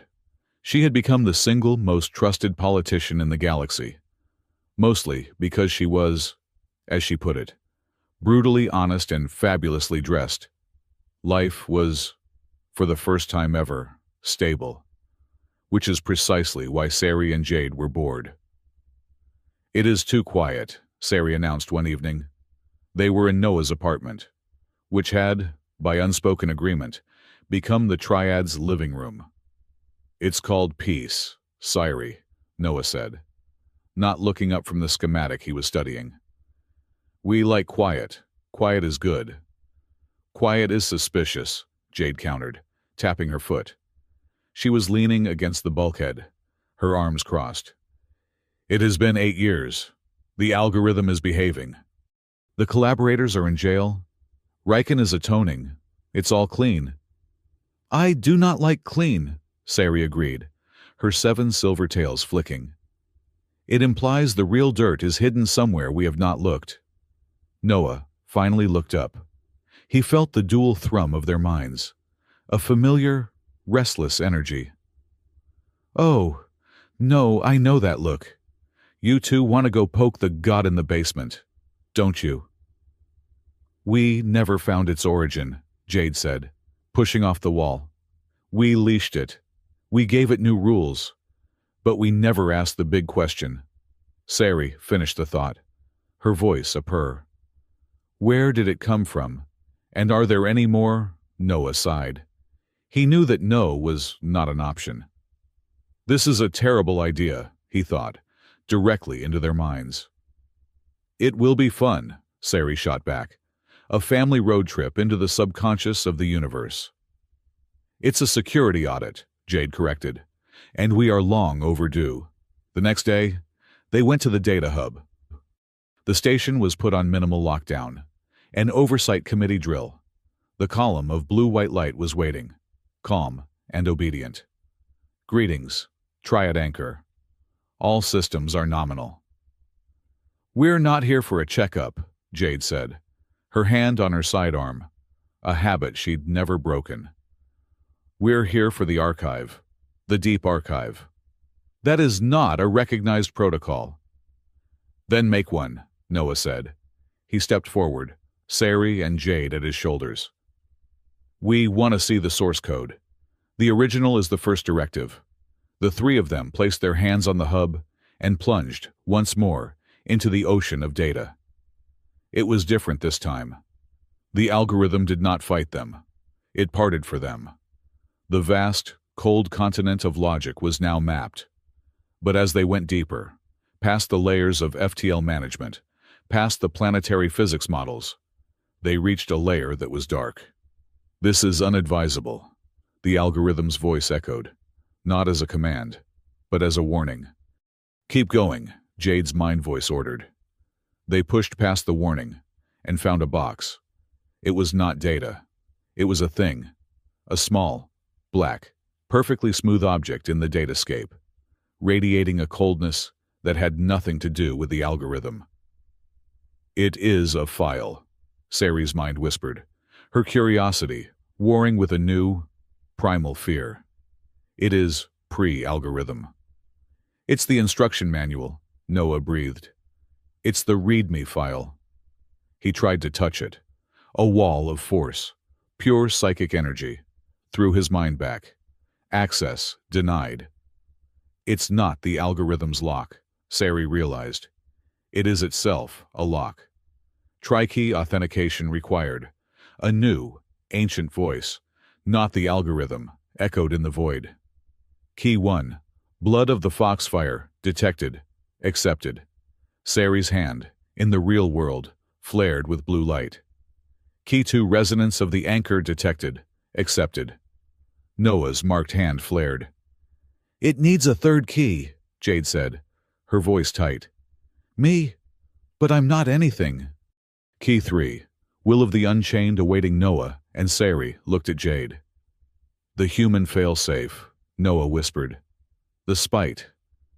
Go on, Captain, Sari urged, a new, fierce respect in her voice.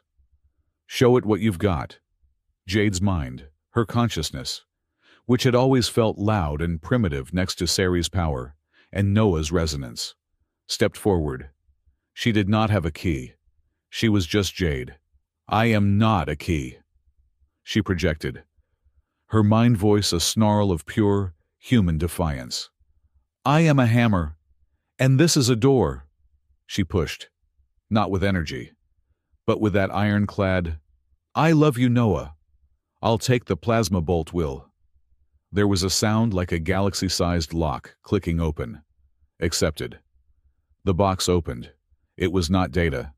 It was a memory, a recording. They were in a room, a simple, metal room, from a time long before. The stars out the viewport were younger. 2 women were standing over a console. One was a Volnari. She had 9 tails, a cascade of silver foxfire, and eyes that were so much like Sari's, it made Noah's heart ache. She wore the robes of a first Empress. The other was a human. She was older, her black hair streaked with gray, wearing a simple, dark blue uniform that was the clear ancestor of Jade's. She looked like a general. It is done, Tanny, the human woman said, her voice weary. The algorithm is active. It will stabilize the FTL lanes. But it is cold, General. The Vulnari, Empress Tani, replied. Her voice was Cyrie's, but without the sass. It was pure. Its logic is absolute. What if in its perfection it finds us imperfect? The human, the General, smiled. A thin, tired, human smile. It will, Your Majesty. It will. Give it 1,000 years, and it will see all life as an inefficiency. Then we must destroy it. We cannot, the General said. We need it. We are children, playing with atomic fire. The algorithm is the only thing that keeps us from annihilating ourselves, she sighed. No, we cannot destroy it, but we can infect it. We can build a back door, a living one. She turned to a new console. The Anchor Protocol. A fusion. A child of both our species. Your people's energy. Your resonance. And your stubbornness, Tani asked. Our chaos, the General corrected. A biological key, dormant, passed down through a chosen bloodline. A key that the algorithm, by its own cold logic, cannot see. Because it is not data. It is life. A living anchor, Tani whispered. To be activated when the time comes. When the algorithm turns. Yes, the General said. We will hide the gene code in my own family's line. They will be pioneers, settlers. They will be forgotten, until they are needed. The General's eyes were Noah's eyes. And your line, Tani, the General asked. When the anchor awakens. Who will be there to turn the key? Empress Tani stepped forward, placing her hand on the console. My line will watch. My blood will know the anchor. I, Tani Foxfire, swear by my 9 tails, that when the day of pruning comes, my descendant will find the anchor. She will perform the first rite of bonding, and she will make the anchor family. Tani looked at the General, her gaze absolute. She will mark them, as her consort, to bind them to our power, to give them the strength to leash the beast. It is a sacred treaty, blood, and anchor. The General nodded. A treaty. Then, between us, a fail-safe. For a day, I hope, will never come. The General on her uniform was a name tape. General A. Reyes. The recording ended. The triad was floating in the dark. Noah was shaking. His mind, his entire reality, had been rewritten. He was not an accident. He was not a survivor. He was a weapon. A dormant, gene-fused key from a bloodline named Reyes. His life in Elysium was no mere tragedy. It was, he turned his mind voice, a raw, screaming sound, on Sassy. You knew. They were back in the hub. They fell out of the data column in a heap. Noah was on his feet in a second. He was backing away from Sassy. You knew, he said, his voice a rasp. All of it. The consort. The treaty. You. Jade was on her feet, her hand on her sidearm, looking at Sassy, her face a mask of betrayal. Sassy, talk. Now. Sassy was pale at first. She looked guilty. I did not know that, she said, her voice shaking. I did not know of a General Reyes. I did not know it was a project. Then what did you know? Noah demanded. I knew the legend, Sassy said, her voice small. The fairy tale. Every Foxfire Empress has told it. Then, one day, the algorithm would turn, and that a lost anchor, a fated consort, was hidden in the galaxy, and that it was our duty to find them, to perform the rite, to bind them. She looked at Noah, her fiery eyes full of a new, desperate vulnerability. I thought it was a myth, a bedtime story, to make us feel destined. I never believed it. Not really. Until, Noah said, the pieces clicking into place. Until the day we met, Sassy whispered. The energy wave, the screaming, and the silence. The one, perfect, beautiful silent frequency. In you. She was crying. Tears, actual tears, were tracking down her furred cheeks.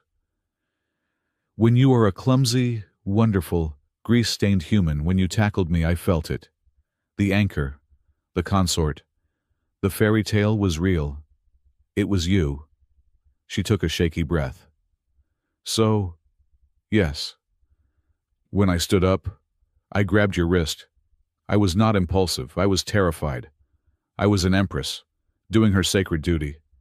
The duty my ancestor, Tanny, swore 2,000 years ago. Noah was stunned into silence. That's my husband, Noah whispered, his own words from that day. He doesn't know yet. It was half sass, Sari said, a tearful, shaky smile on her lips. And half the most literal, ancient, treaty-bound truth in the galaxy. I'm sorry, I should have told you. Noah looked at her. His anger was gone, replaced by a vast, profound awe. His life was not a tragedy. His survival was not an accident. It was a promise. He was the living, breathing heart of a treaty, a pact, a hope that two species had, thousands of years ago. A hope that, when the darkness came, they would be ready. So I'm not a victim, Noah said, testing the words. I'm not just an engineer. I am the anchor. You are, Sari whispered. And I'm your fated consort. You are, she said, a blush rising under her silver fur. Noah stared, and then a sound, a snort. They both turned. Jade Morales was laughing. She was not giggling. She was laughing, a deep, genuine, "This is the most insane thing I have ever heard" laugh. She was leaning against the hub, wiping tears from her own eyes. Sci-Fi, you played us," Jade choked out.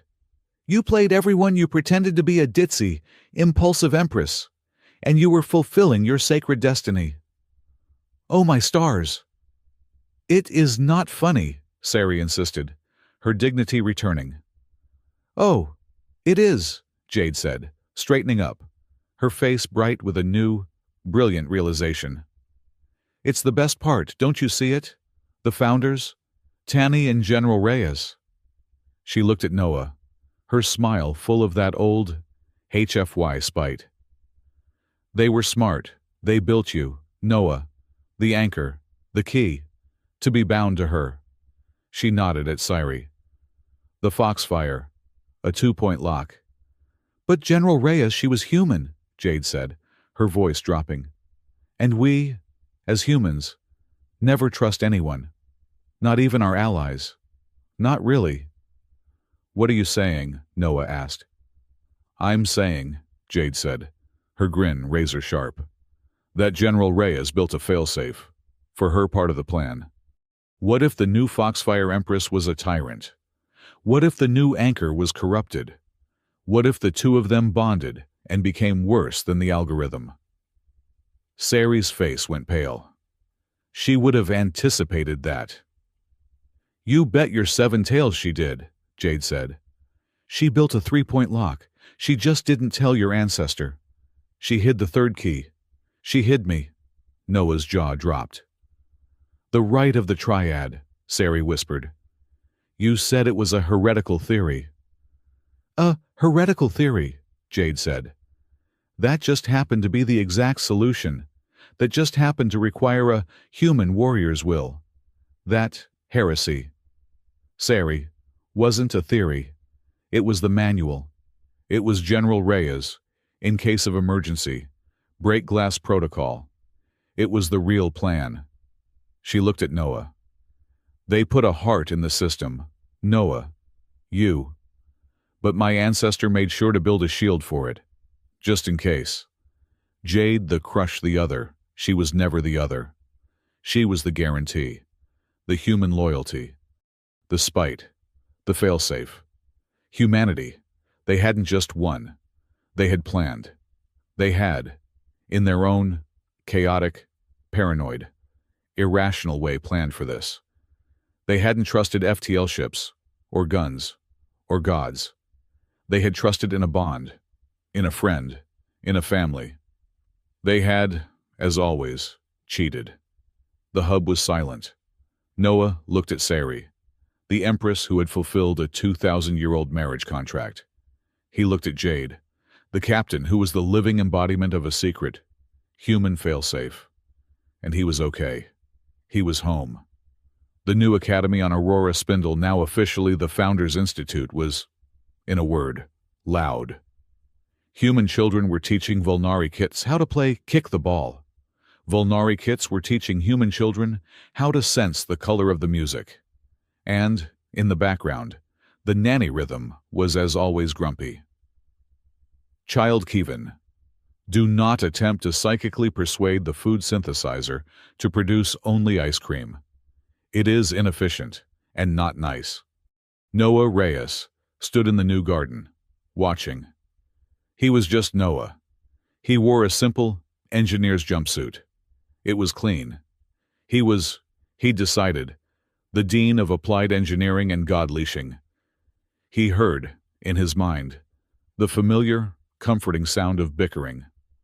I am telling you, jade, safety yellow, is the color of a fungal infection. It is aggressive. Sassy. It's a playground. It is supposed to be bright. The kids like aggressive. We are not painting it celestial silver. It looks like a morgue. Noah smiled. He turned. Sassy and Jade were 10 feet away, under a newly planted tree. They were, as always, bickering over paint swatches. They were glowing, healthy, happy, and his. That's my wife, Noah thought to himself, as he looked at Sassy, his fated consort, his Empress. He looked at Jade, his failsafe, his captain, his warrior-in-chief. And that's my other wife, he thought, a slow smile spreading across his face.